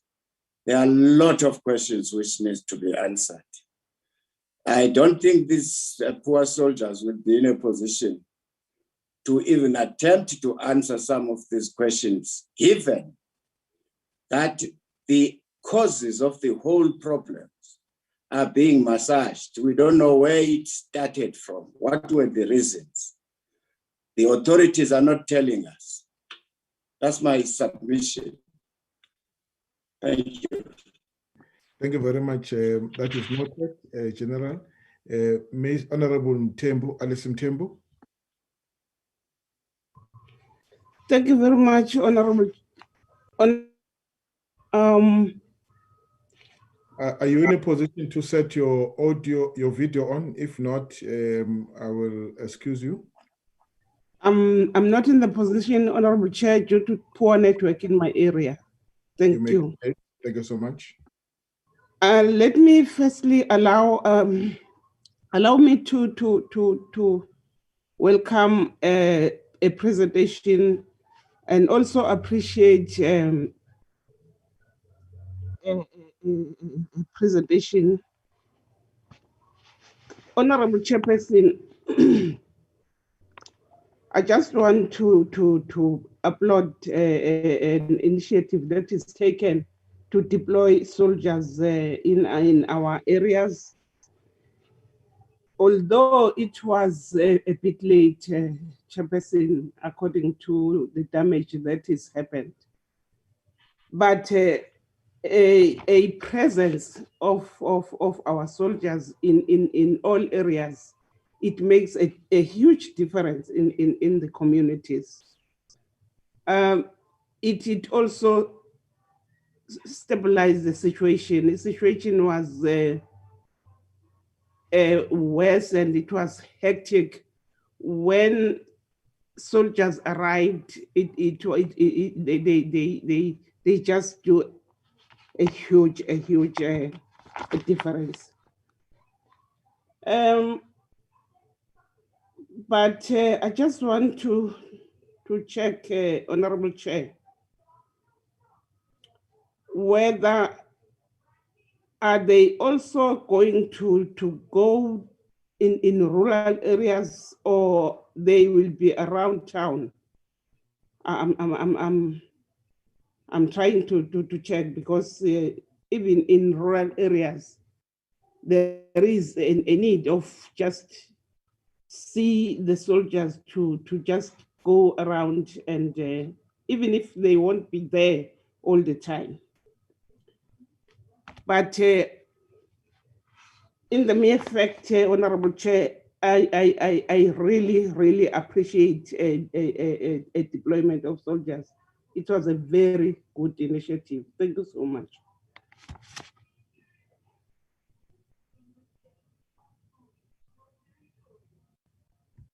Thank you very much, colleagues. That then concludes. Chairperson, my hand is raised. I lowered it and then raised it again. Oh, okay. Over to you, sir. Yeah. I was just going to say that I forgot to congratulate the General, for being appointed as a head of joint operations. We have worked with him before. We served with him on the border. You remember the last time in KwaZulu-Natal and Eswatini. Congratulations, General, and you really make us proud. And thank you in your new appointment. Thank you. I just wanted to say that, Chairperson, and thank you. Thank you very much. Colleagues, now we have concluded the questions, and there may be follow-up questions. I will allow them. Let's invite the General to deal with all the questions. There was a question that was raised about N3. N3 is a corridor. which is very central to the economy of the province. The economy that passes through that corridor, it's amounts to about 3 billion rand, 3 billion rand a day. That's how much busy that corridor. It moves stuff from Durban, from the ports right to Johannesburg and Gauteng, City Deep and beyond. And it has been attacked several times. And we know the spots where this has been prevalent over many years. And the disruption that has on the economy it's unbelievable. And that this road has not been considered as a national key point or a critical infrastructure. And I think it's a matter that needs to be reviewed, in my view. And if you consider the impact that the disruption in that road has on the economy of the country. So we must really look at whether we don't need a permanent solution to the problem. Not a reactive thing. It doesn't help us because we sometimes react after a damage, a huge damage has been caused, essentially to count the cost, remove the thing and block the road. But there's no guarantee, and you don't leave any message behind. And that should they do this thing again, they will be visited with the full might of the law. Hence, they keep blocking that thing. And it has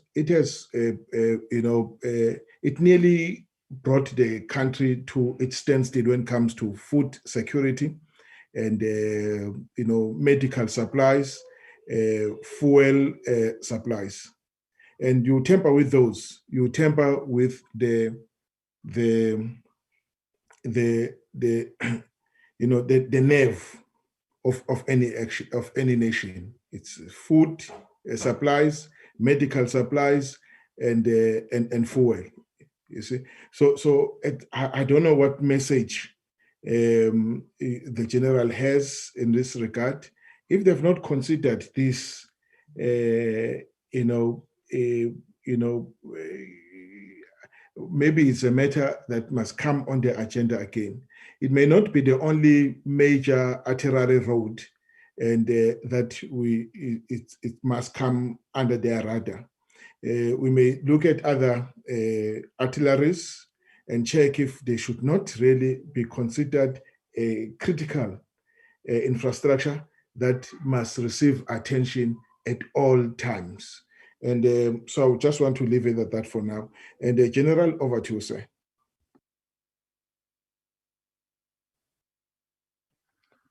Honorable Chair, in the absence of the Minister, Honorable Chair, in the absence of the Minister and the SANDF, I will take a lead in responding to some of these issues, specifically because Honorable General Olomisa indicated that some of the questions that are raised here are cross-cutting such that they do not necessarily speak to this particular deployment in as far as the Department of Defense is concerned. But there are a number of questions that have been raised that speaks to our ability to respond to challenges of this nature and what our future plans are as a country. Allow me, Honorable Chair and members, to touch on few issues that I managed to listen to. Unfortunately, I also got cut just immediately after Honorable Marais was speaking. I want to just come back to Honorable Marais' issues. With regard to the phases, we we will actually rely mainly on the intelligence fraternity to determine the faces of the opposing, I'll call them opposing forces because for lack of a better word, those elements that are said to be, either we call them counter-revolutionaries, but I continue to call them thugs because of he who picks up a stone and starts throwing it to the window and breaks the window ceases to be a protester, but it's a thug or a criminal. I think from that perspective, I call them thugs and criminals.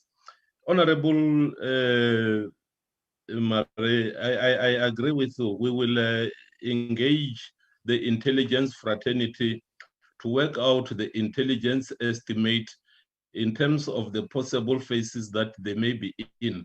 We do have some of those intelligence, and I think much of the inputs will be made in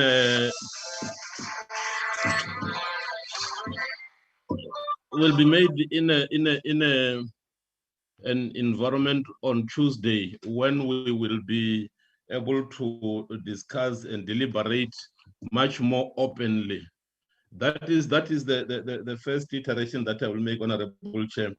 But coming to a few other issues that Honorable Marie raised in terms of the infrastructure that requires to be looked at, there are certain aspects that we may not necessarily now in this open forum discuss, especially when it comes to issues of where the people are deployed and as well as the pipelines. But suffice to say that, the rural areas, for us, they are critical because when you destroy a bakery, the places where issues are being held, what is critical is that the replenishment of those bakeries, those stores, comes from the agricultural production. We have started to have engagement with some of our farming communities, and we are looking at ways and contingencies in how best we can also protect that critical aspect of our economy. Honorable Chair, we take note of other comments, especially with regard to the N3 as a critical infrastructure. We have put plans in place responding to the challenges that we have seen in the past times in as far as the choke points that are there on the N3, and we are responding to that. The plan is in place, and if there is a requirement, I think on Tuesday, whilst we meet again, we will articulate on some of these plans and contingencies that we've put in place. Honorable Chair, I take also note, unfortunately, I missed the part that was raised by the honorable member who came after Honorable Marie. I think it should have been Honorable Ryder. But I picked up the discussion when it came to Honorable Mutle, where he indicated the parallels between the malls as private properties and the protests that are directed towards the municipalities. We take note of all those aspects and say, when the deployment of the defense force is required, it comes as a result of the request that there is a need for support to the police, and as such, there will be parallels because the opinion and the perceptions of people cannot be confined, and it is also felt again by the media, which will come up and put parallels and say the government is deploying in private properties, but has very little to say when municipality buildings are faced with a similar destruction. That I will not attempt to respond to in terms of what is the position, because we only deploy as per the requirement, and that is also as a result of what is enshrined in Section 200 of our Constitution. So I will shy away from that, and the integrated team that Honorable Olomisa raised, I think that forum will be able to articulate much better on issues of that nature. Allow me to accept once again what Honorable Shilembe indicated, to say, what is it that informed the division, the department to put more numbers in Gauteng as opposed to KZN? Honorable Chair and honorable members, the reflection of numbers that are there are the mobilized troops, and these mobilized troops comes from different areas. We have not yet finalized the distribution of troops because to various areas, but we are continuously appreciating and reappreciating, and where we have put members and we see it is not only about numbers, but about the capabilities that had been put on the ground to try and respond to the challenges that are facing our people, and the desire for our people to find a solution to the problem.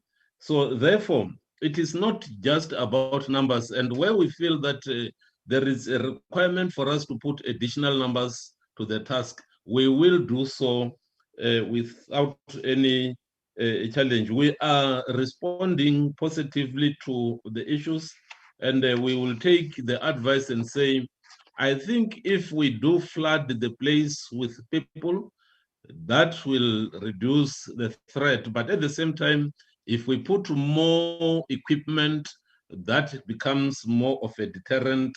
So I will leave it to that in terms of men versus equipment, as well as capabilities that are on the ground.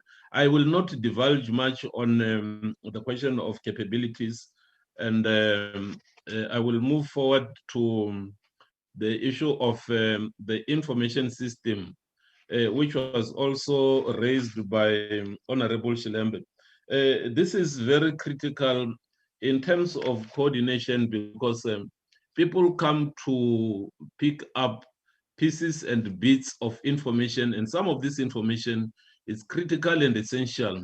We have thus far put out a number in terms of the coordinating centers, which we call the operational centers, that responds to information that the people pick up.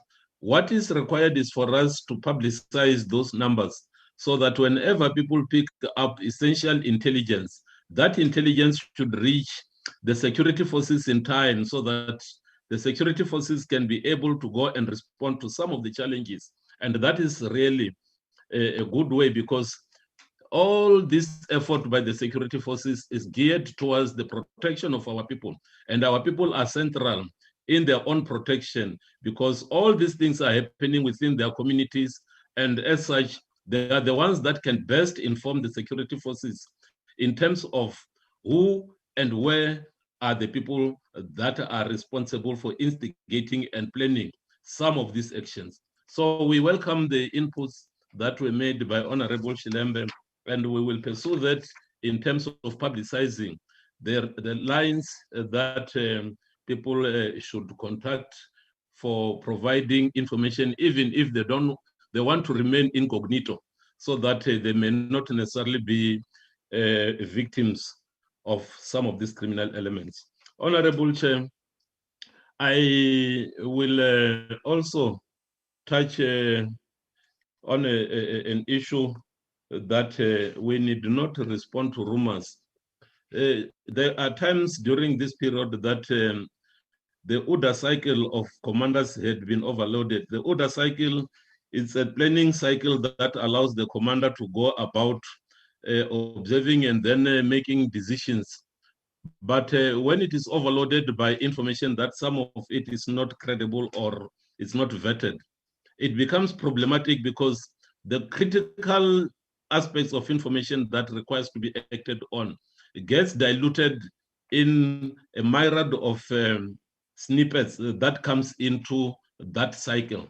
So indeed, some of those rumors, we listen, but we sifted and say the intelligence community must provide us with intelligence that we can positively act on. Indeed, operations are int-driven.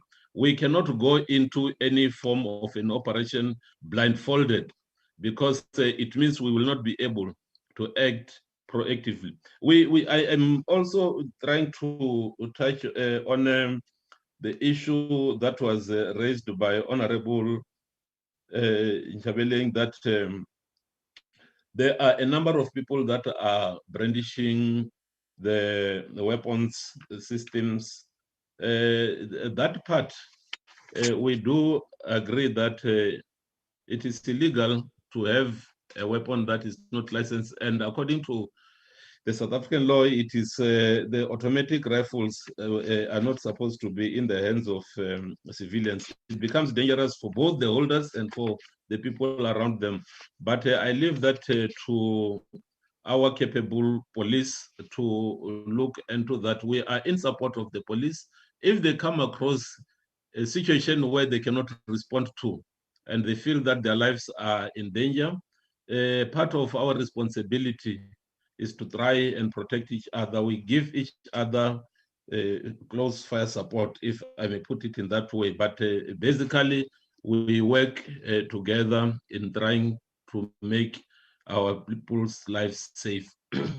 So, Honorable Chair, I tried to touch on all those aspects that I picked up, but the other areas that I haven't touched on, especially those that deal specifically with the presentation, I take it that if there is any specific questions, I think General Sangweni will be able to respond to operational specific aspects that were in the presentation.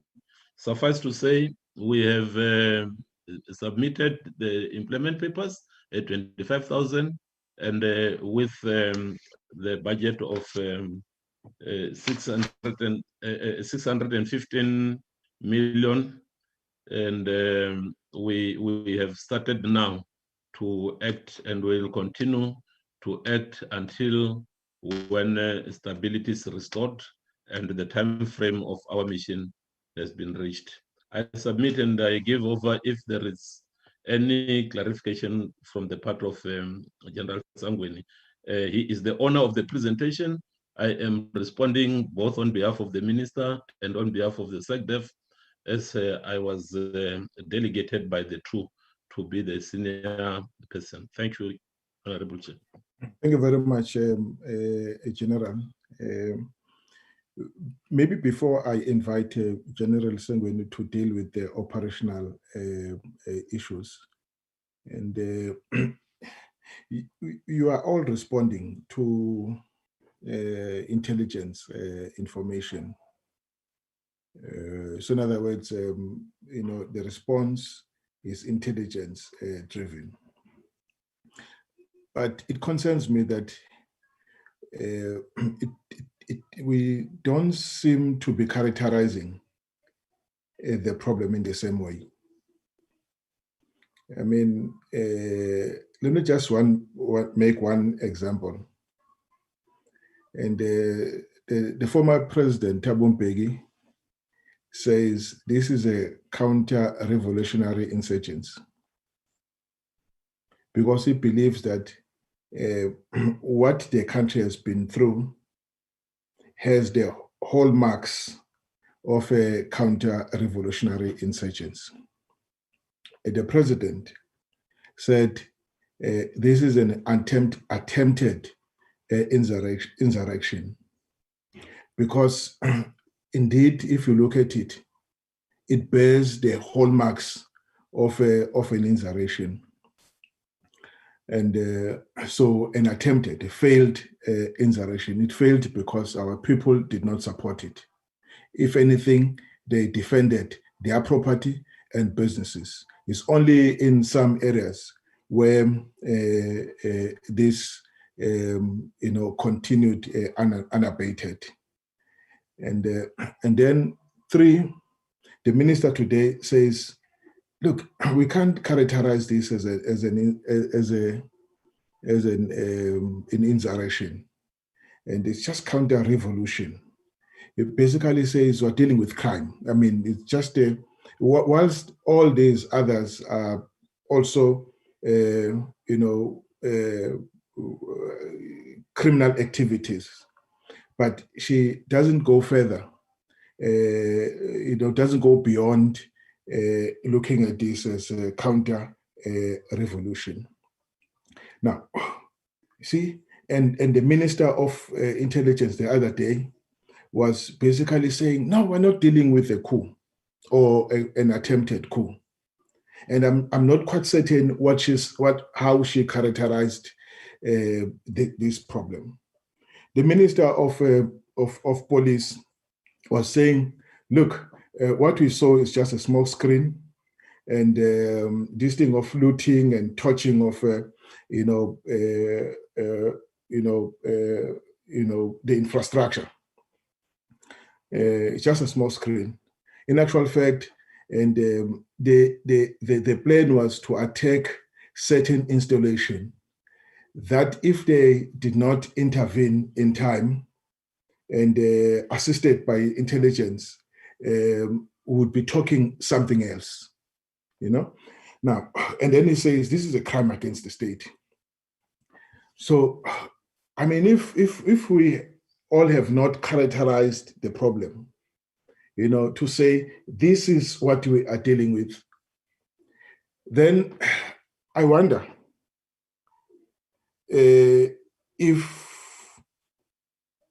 we, as a country, we have the right target before us, or we're just on a wild goose chase. And so I think I'm just confused. I mean, I listened to Minister Dlodlo, and I listened to Minister of Defense. I listened to Minister of Intelligence, and I also listened to the Chief CIC. Characterizing this, and I then thought, I think he is correct. So I don't know. Now, if I'm asked the question, I'm the chairman of the Defense, Defense Portfolio Committee, the co-chair of this committee, Joint Standing Committee on Defense. And people ask me, what do you think this was? How would I just say it was just a civil unrest, And I don't know. Maybe when those people are caught, only then the country would know what this was. But I don't think we should really wait until that. I thought the intelligence that we are all responding to, we've done deployments and we've brought this thing under control, should by now having some information as to what is it that the country was dealing with. How then do you prepare if you don't know what you are dealing with? How then do you assure the country that this thing will not reoccur if we don't know what we are dealing with? Is it just, and we know it was not spontaneous, it was well orchestrated, And as you listen to the voicemails and voicemail messages, and you start to pick up that indeed there are people behind this that were planning it, and they are still raising, sending out messages and pressing a panic button. I mean, really, General, maybe let's not for this meeting. It's for the meeting with you in a closed camera where you make us understand what you as the SANDF are acting on. Otherwise, I mean, we're spending close to 600, more than R500 million on this problem. You know, but we still have not characterized it. What is it that we are dealing with, that we are pouring so much money on it? And whereas it has destroyed billions it has caused billion rands of damage in our economy. So South Africa, I think we are getting it. I don't think we're getting it right. General Olumisa says perhaps we need us to set up a committee, but unfortunately, I will put the committee to look into this, but it will not have the intelligence. It will not have the intelligence, and which is crucial in determining the root cause of the problem, so that we don't deal with what you call the symptoms. We go right down to the root cause of the problem and eliminate it, so that we don't face this threat again going forward. And so it's my concern, General. I'm not asking you to discuss it today, but what I'm picking up, that the message doesn't seem to be coherent. We don't have a coherent message, you know. Yet all of us, should actually be moving from the same source and from the same information, and which is warehoused elsewhere. So I don't know. I thought I should just vent, because I'm not. There's something that is not adding up. And so, colleagues, can we then move to take the other what you call responses? Yes, General Olumisa. Thank you, Chairperson. I think if you are going to wait for an intelligence report as this Parliament to give us their report, that intelligence institution and security cluster, it should form part of us asking questions from them, not them giving us intelligence. We know that it has failed, but maybe we need to listen carefully what the president had said yesterday. He said he knows who are doing this. I leave it there. Thank you so much. Thank you so much with that. Colleagues, General, the Chief, I don't know. I don't want to put on the spot. I guess you don't want to comment on this. Thank you, Honorable Chair. I will indicate that you summarized it in such a way that you have acknowledged that the narrative seems to be different, and it confuses those who will be listening to that narrative, in that various leaders have defined it in different ways. You started off with former President Mbeki, who said that is a counter-revolutionary insurgency.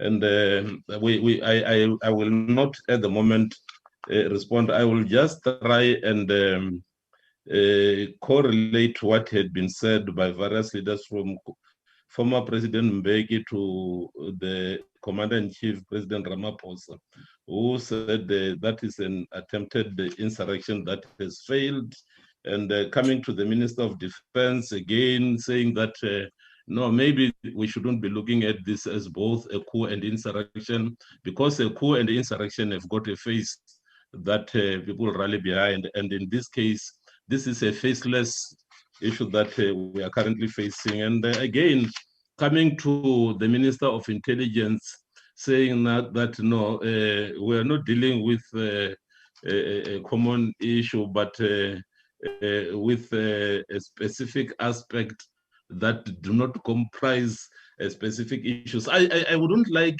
to really attempt to delve into perceptions and the interpretation of the situation as is. Much as that had been said by our leaders, I think it suffices to say, whilst we were brought in, we were given a specific problem. And the problem that was given to us is that there are issues that we need to go and address on the ground. We sat down and made an appreciation and said, if this is what is required of us, what is it that we should put on the ground? That was our initial appreciation, and it is known that the first shot will then determine whether your plan will withstand what you had put down and the resources that you've put on the ground.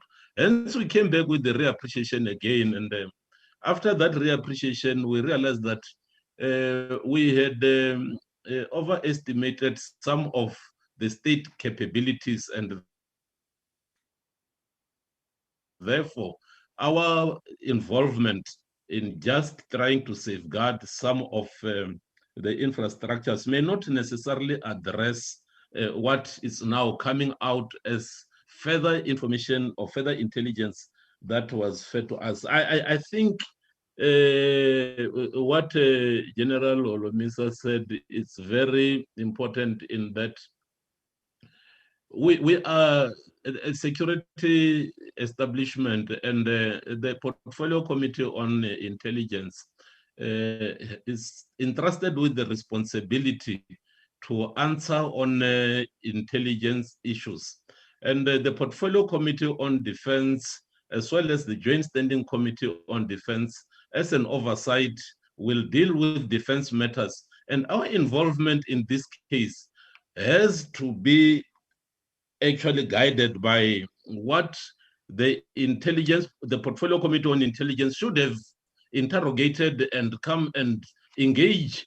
Your Honorable says, in the sense that you are one family seamless organization that is entrusted with the security of our establishments, as well as the protection of the lives of our people. So, Honorable Chair, I'm not going to try, maybe if we get an environment that is conducive, we may dissect the narratives that are coming in. And these narratives must also be informed by various committees of government that are actually supposed to be working together, not working in silos, but complementing each other in coming to the solution that actually faces our country. And that is, I think, the approach that can give us a better impetus in understanding. I know why I was brought into the fold, because I sat down and I made an appreciation, and I delivered on what is it that the defense is supposed to do. Based on this appreciation, this is what we will do, and this is the plan. And this plan kept on changing because the situation is fluid. I submit, Honorable Chair, I think I didn't actually dissect and characterize what we are currently facing, because I will be getting into the domain of other institutions. The police and the intelligence services and the defense is just but one family that deals with the security of our country. I submit, Honorable Chair. No, thank you very much, General. The situation is fluid. Leave it at that. Yeah, no, so leave it at that. But the Portfolio Committee on Intelligence is as good as us here. I mean, they rely on the intelligence, the intelligence agencies giving them information. So it's the same body that you rely on, that everyone else relies on. And but the problem is message that goes out, and which is not one message, unfortunately. And you know, we need one message and many voices. In this case, unfortunately, we're not doing it, and we may be failing our people. Thank you so much. I thought I should just say that. General Sangweni, there is very little now that is left for you. The rest, I don't want you to deal with the details that we will also interact with when we meet with the team in KZN. And all you can do is to refer the information to the team that will meet in KZN, your team that will meet in KZN, if it relates to KZN, and then to Gauteng, if it relates to Gauteng, so that we drill down into detailed operational issues with them. Yours is just to fly over and then say you refer this to those bodies.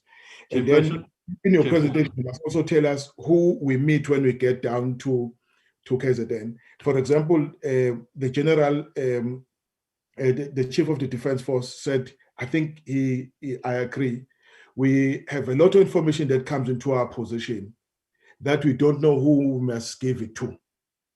Now, the chief said, no, they would make that clear to the public who this must be deposited with, so that at least we are afraid of getting this information when even ourselves, we don't have a central, what you call, place where this information could be deposited into, analyzed, and then acted upon as it were. So I'm happy that you are responding to that. And Mr. Mare, you wanted to say something? Yeah, maybe just Chair, before General Sangweni responds, and maybe this is also something that can be delayed until Tuesday. But I just want to point on the numbers that have been given to us. I mean, that just doesn't sound right, and it doesn't look right. I don't think we will deploy so many of soldiers to other provinces, and so maybe I will leave it at that. But I will then, request that they look at those figures and what is left over for the other provinces, which just sounds too much to me, too many to the other provinces, and not enough for KZN, so that they can look at that and respond to us by Tuesday as well. I'll appreciate that very much, Chairperson. Thank you very much. Thank you so much. I guess that will be a close meeting.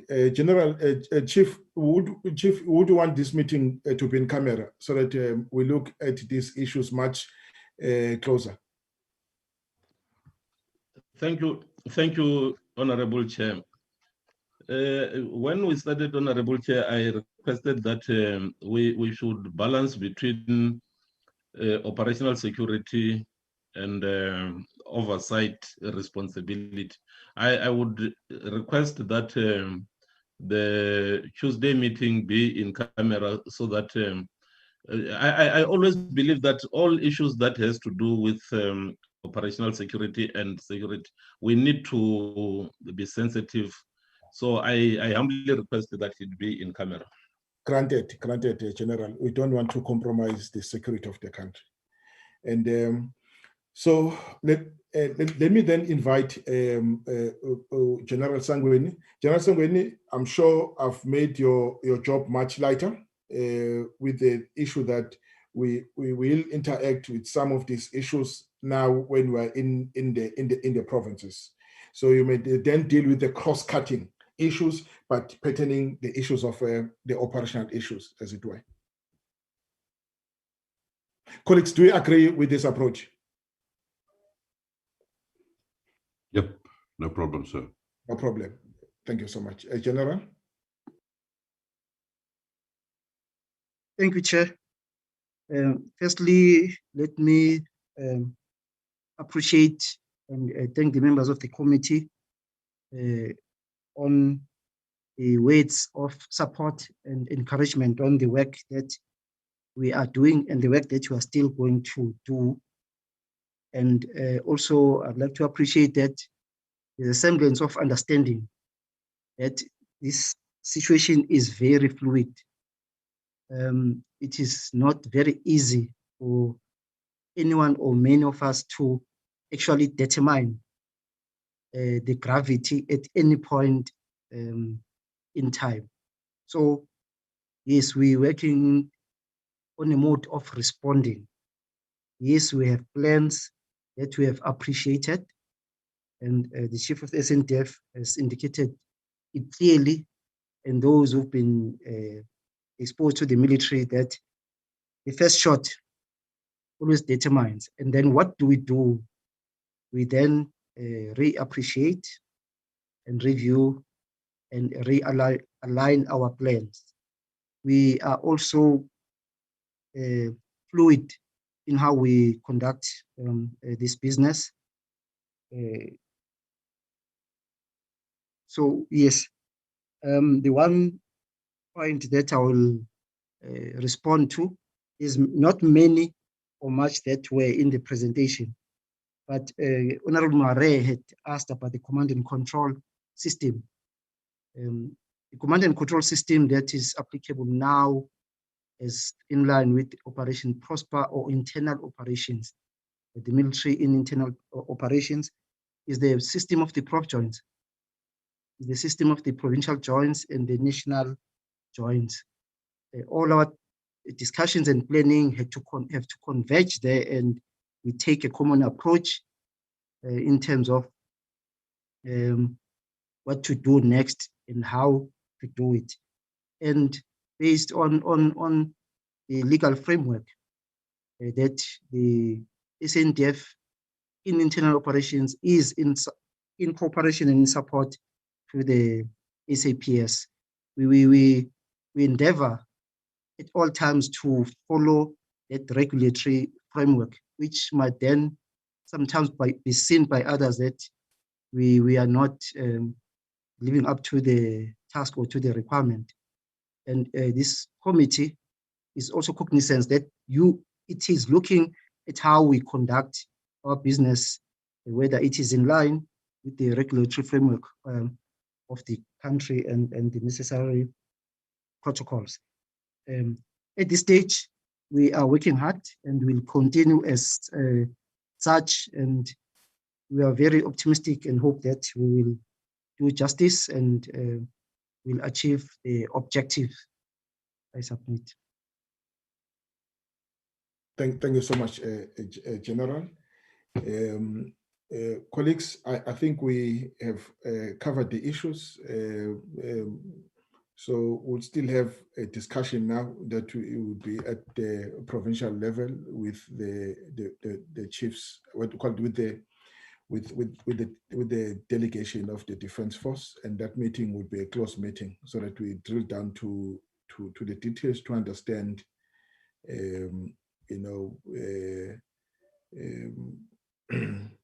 the challenges, to understand the challenge better. All right, colleagues, we can then thank, let me take the opportunity now to thank the chief. But maybe before we release the chief, we like we said, we are going down to the provinces. Maybe you may want to have a view of what our program will look like, and they will just spend 5 minutes on it because it's still under construction. And General Sangweni, please stay on, and once we just do a presentation on this, because it will require your input as well. And Mr. Daniels, can you, all right. Still a framework under construction. Let me say, colleagues, that you see, we're planned to be in KZN on Monday and in Gauteng on Tuesday.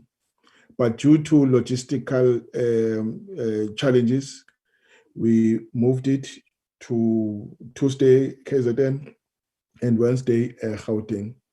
And I later learned that the Portfolio Committee on the Police is also on the oversight visits to the 2 provinces and the same day. So I then thought that I should touch base with the chair of the Committee on Police, the Portfolio Committee on Police, Honorable Tina Jomat, and then so that we can check if we so that we don't duplicate each other along the way. But we have agreed that we will have a joint briefing. We start with a joint briefing. So in other words, the briefing will be joint because they will be having SANDF and SAPC and SAPS briefing them. So at 10, I can see, I thought it was 10 to 11, and now it's 10 to 12. Maybe depending on the issues, we must allocate 2 hours to this briefing to the 2 committees. And then after that, we'll go separate ways. And we thought separate ways to cover,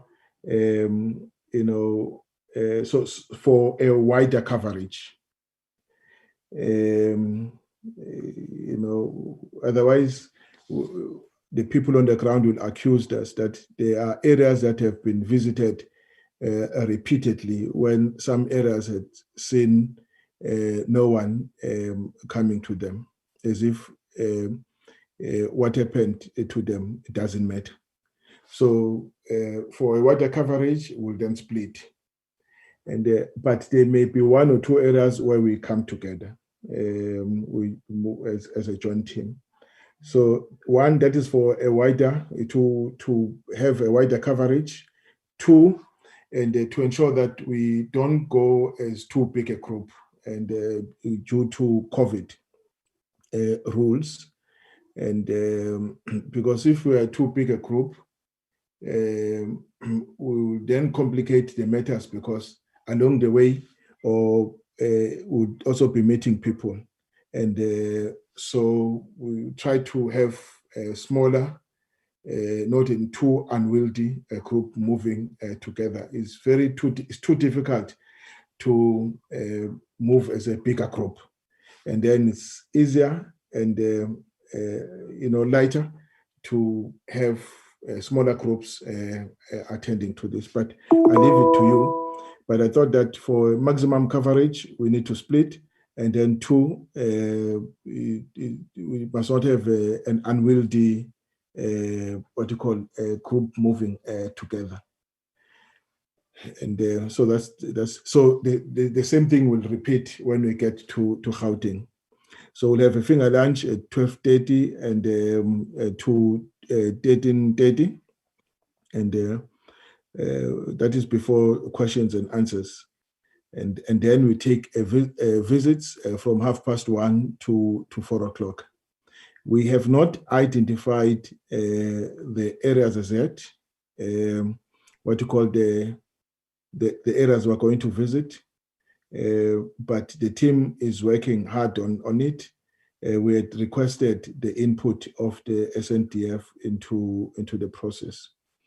And there was a view earlier on that we must request SANDF to,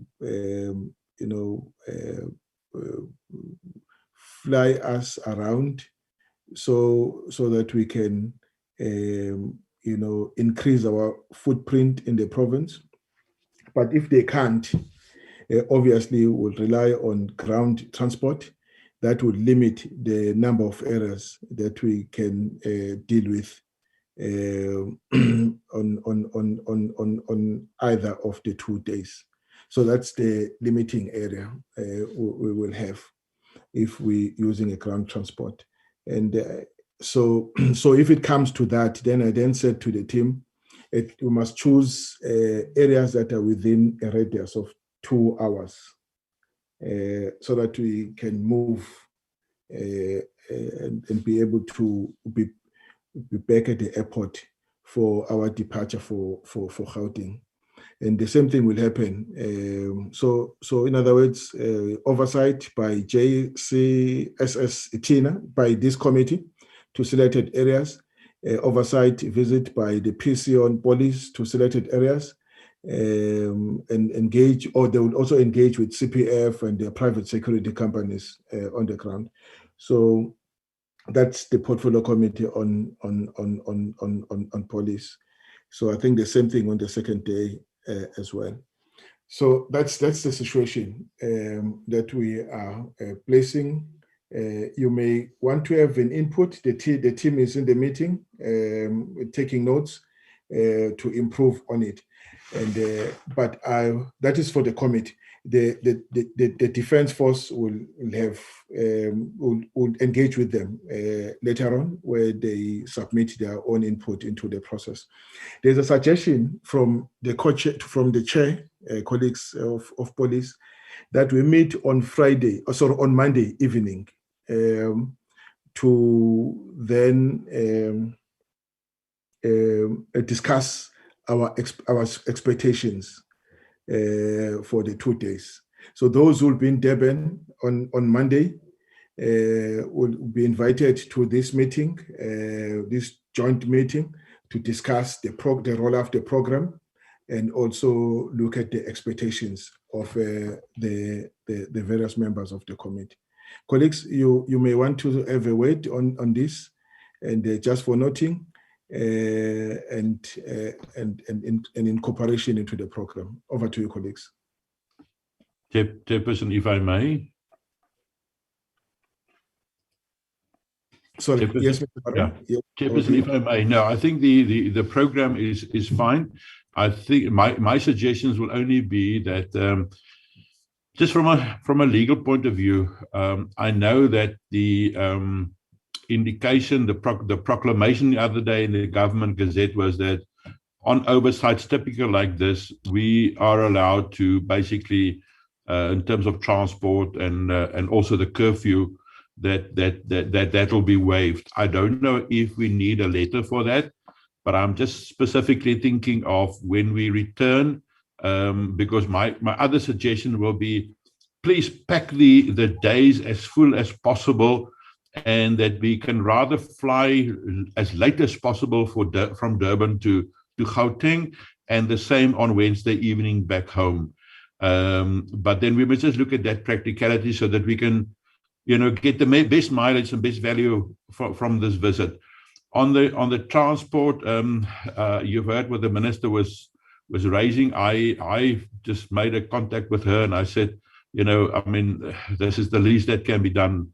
I think we work hard in cooperation and in support of the Defence Force, and typical, like with our other visits and with the border visits, transport was provided, and this will most certainly give us the opportunity, to be more productive and visit more sites. So I hope that the CJ Ops General Zagwezi will consider that very favorable, because apparently, the minister was not aware of that. So that will be a very, very strong request and a suggestion from my side. Other than that, Chair, I'm looking forward to those meetings, especially Tuesday morning in Durban. Thank you very much. Thank you very much, Mr. Mare. Mr. Shelembe. No, he's an old hand. Old hand, Mr. Ryder. Thank you very much, Chairperson. Chair, yes, 3 short points, if I may. The first is just a response to Mr. Murray, that the Secretary of Parliament was very forthcoming and quite prompt when I asked for a letter to allow me to do oversight, which may impact on the curfew. I received the letter within about an hour, so that can be organized quite easily. And yes, in support of what Mr. Murray says, I think that finishing at 4 o'clock on the day is going to be difficult at best, because, I see there's example on Tuesday, there's 30 minutes for questions following a 2-hour presentations. Now, knowing my colleagues as I do, and noting that there'll be 2 committees sitting, there's likely to be a few more questions than 30 minutes of questions and responses. So, Chair, I'd like to agree. Let's take the last possible flight that we can out of KwaZulu-Natal up to Gauteng. Let's work as much as we can. Let's get around as much as we possibly can, please, Chairperson, because the point is to be there. Otherwise, we may as well sit in a garage in Cape Town and do the oversight. The point is to be on the ground. So let's extend our day as much as we possibly can and get as much done on the day. Chair, my second point, or last point, sorry, is that I do note that all of the meetings, the formal meetings planned according to the agenda are joint meetings between ourselves and the Portfolio Committee on SAPS. And that concerns me because we've been speaking the whole time about having a closed meeting and some closed discussions. This agenda doesn't seem to allow for any kind of closed discussion. And you know, once it gets to a closed discussion where two committees are involved, I think that's more difficult to arrange, certainly with the speaker and the chairperson of the NCOP or the chair of chairs, whoever needs to sign it off. So it's just a concern that I have, is that we might not be getting the information that we were hoping to get if we have a big open meeting that doesn't necessarily meet our requirements. Thank you, Chair.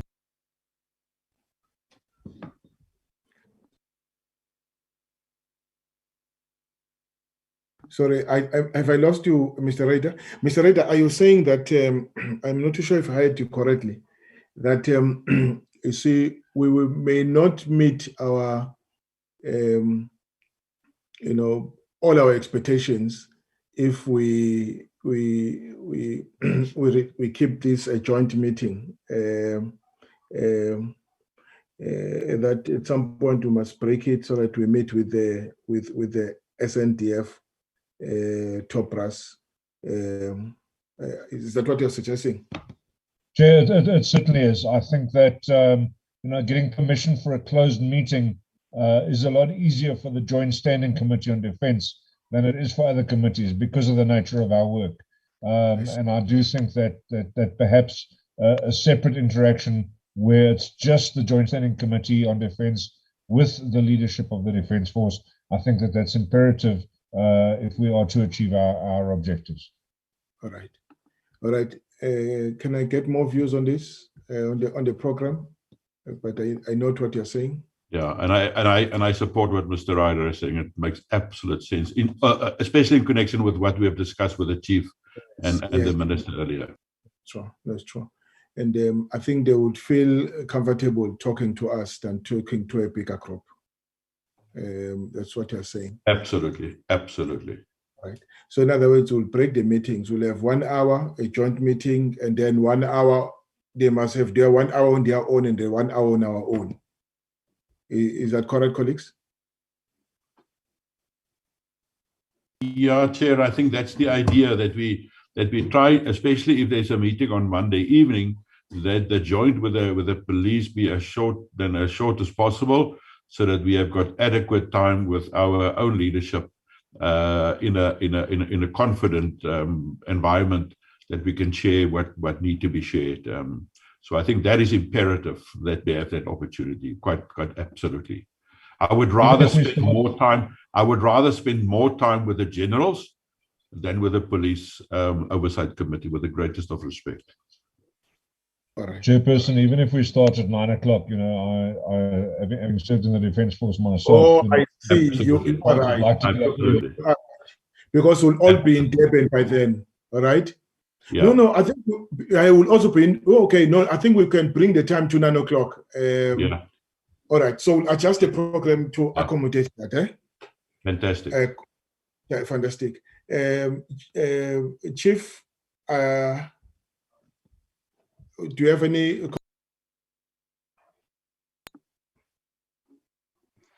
Thank you, Honorable Chair. I am a spectator in this case, but also an affected party, Honorable Chair. We respect the Oversight Committee, and the National Defence Force would love to support. I just want to bring to the attention of the committee that we would also request that whilst you are doing the oversight, it should be seen to enhance our ability to do our business and not to disrupt the tempo of the operation. And as such, I just want to request that we do the appreciation in terms of the available resources, because it was not that we don't want to provide transport, but we are hit very hard such that some of our platforms has to go for maintenance and repair, and we have got limited platforms available, and those are the platforms that I have fielded in the theater of, I can call it the theater of operation for lack of a better word. So I will go engage with the commanders and find out as to how do we coordinate this effort in the benefit of both the operation and the oversight committee, because the two are complementary and we need to be supportive to each other. Well done. Thank you, Honorable Chair. You have said it all, General. Colleagues, I think that was the closing note. And let me thank all of you. Let me thank you, General and Chief and General Sangweni, for your presentation today. It certainly enlightened us on what is happening on the ground. We will further interact with you just for more details, but this time in camera, so that we are able to engage thoroughly on the issues of this way. All right, colleagues, thank you very much. Please convey my word of appreciation to the Minister. The meeting stands adjourned. Thank you, Honorable Chair. Good evening and thank you. Good evening and thank you. Thank you.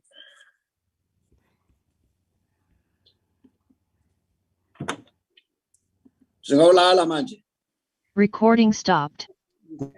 Thank you.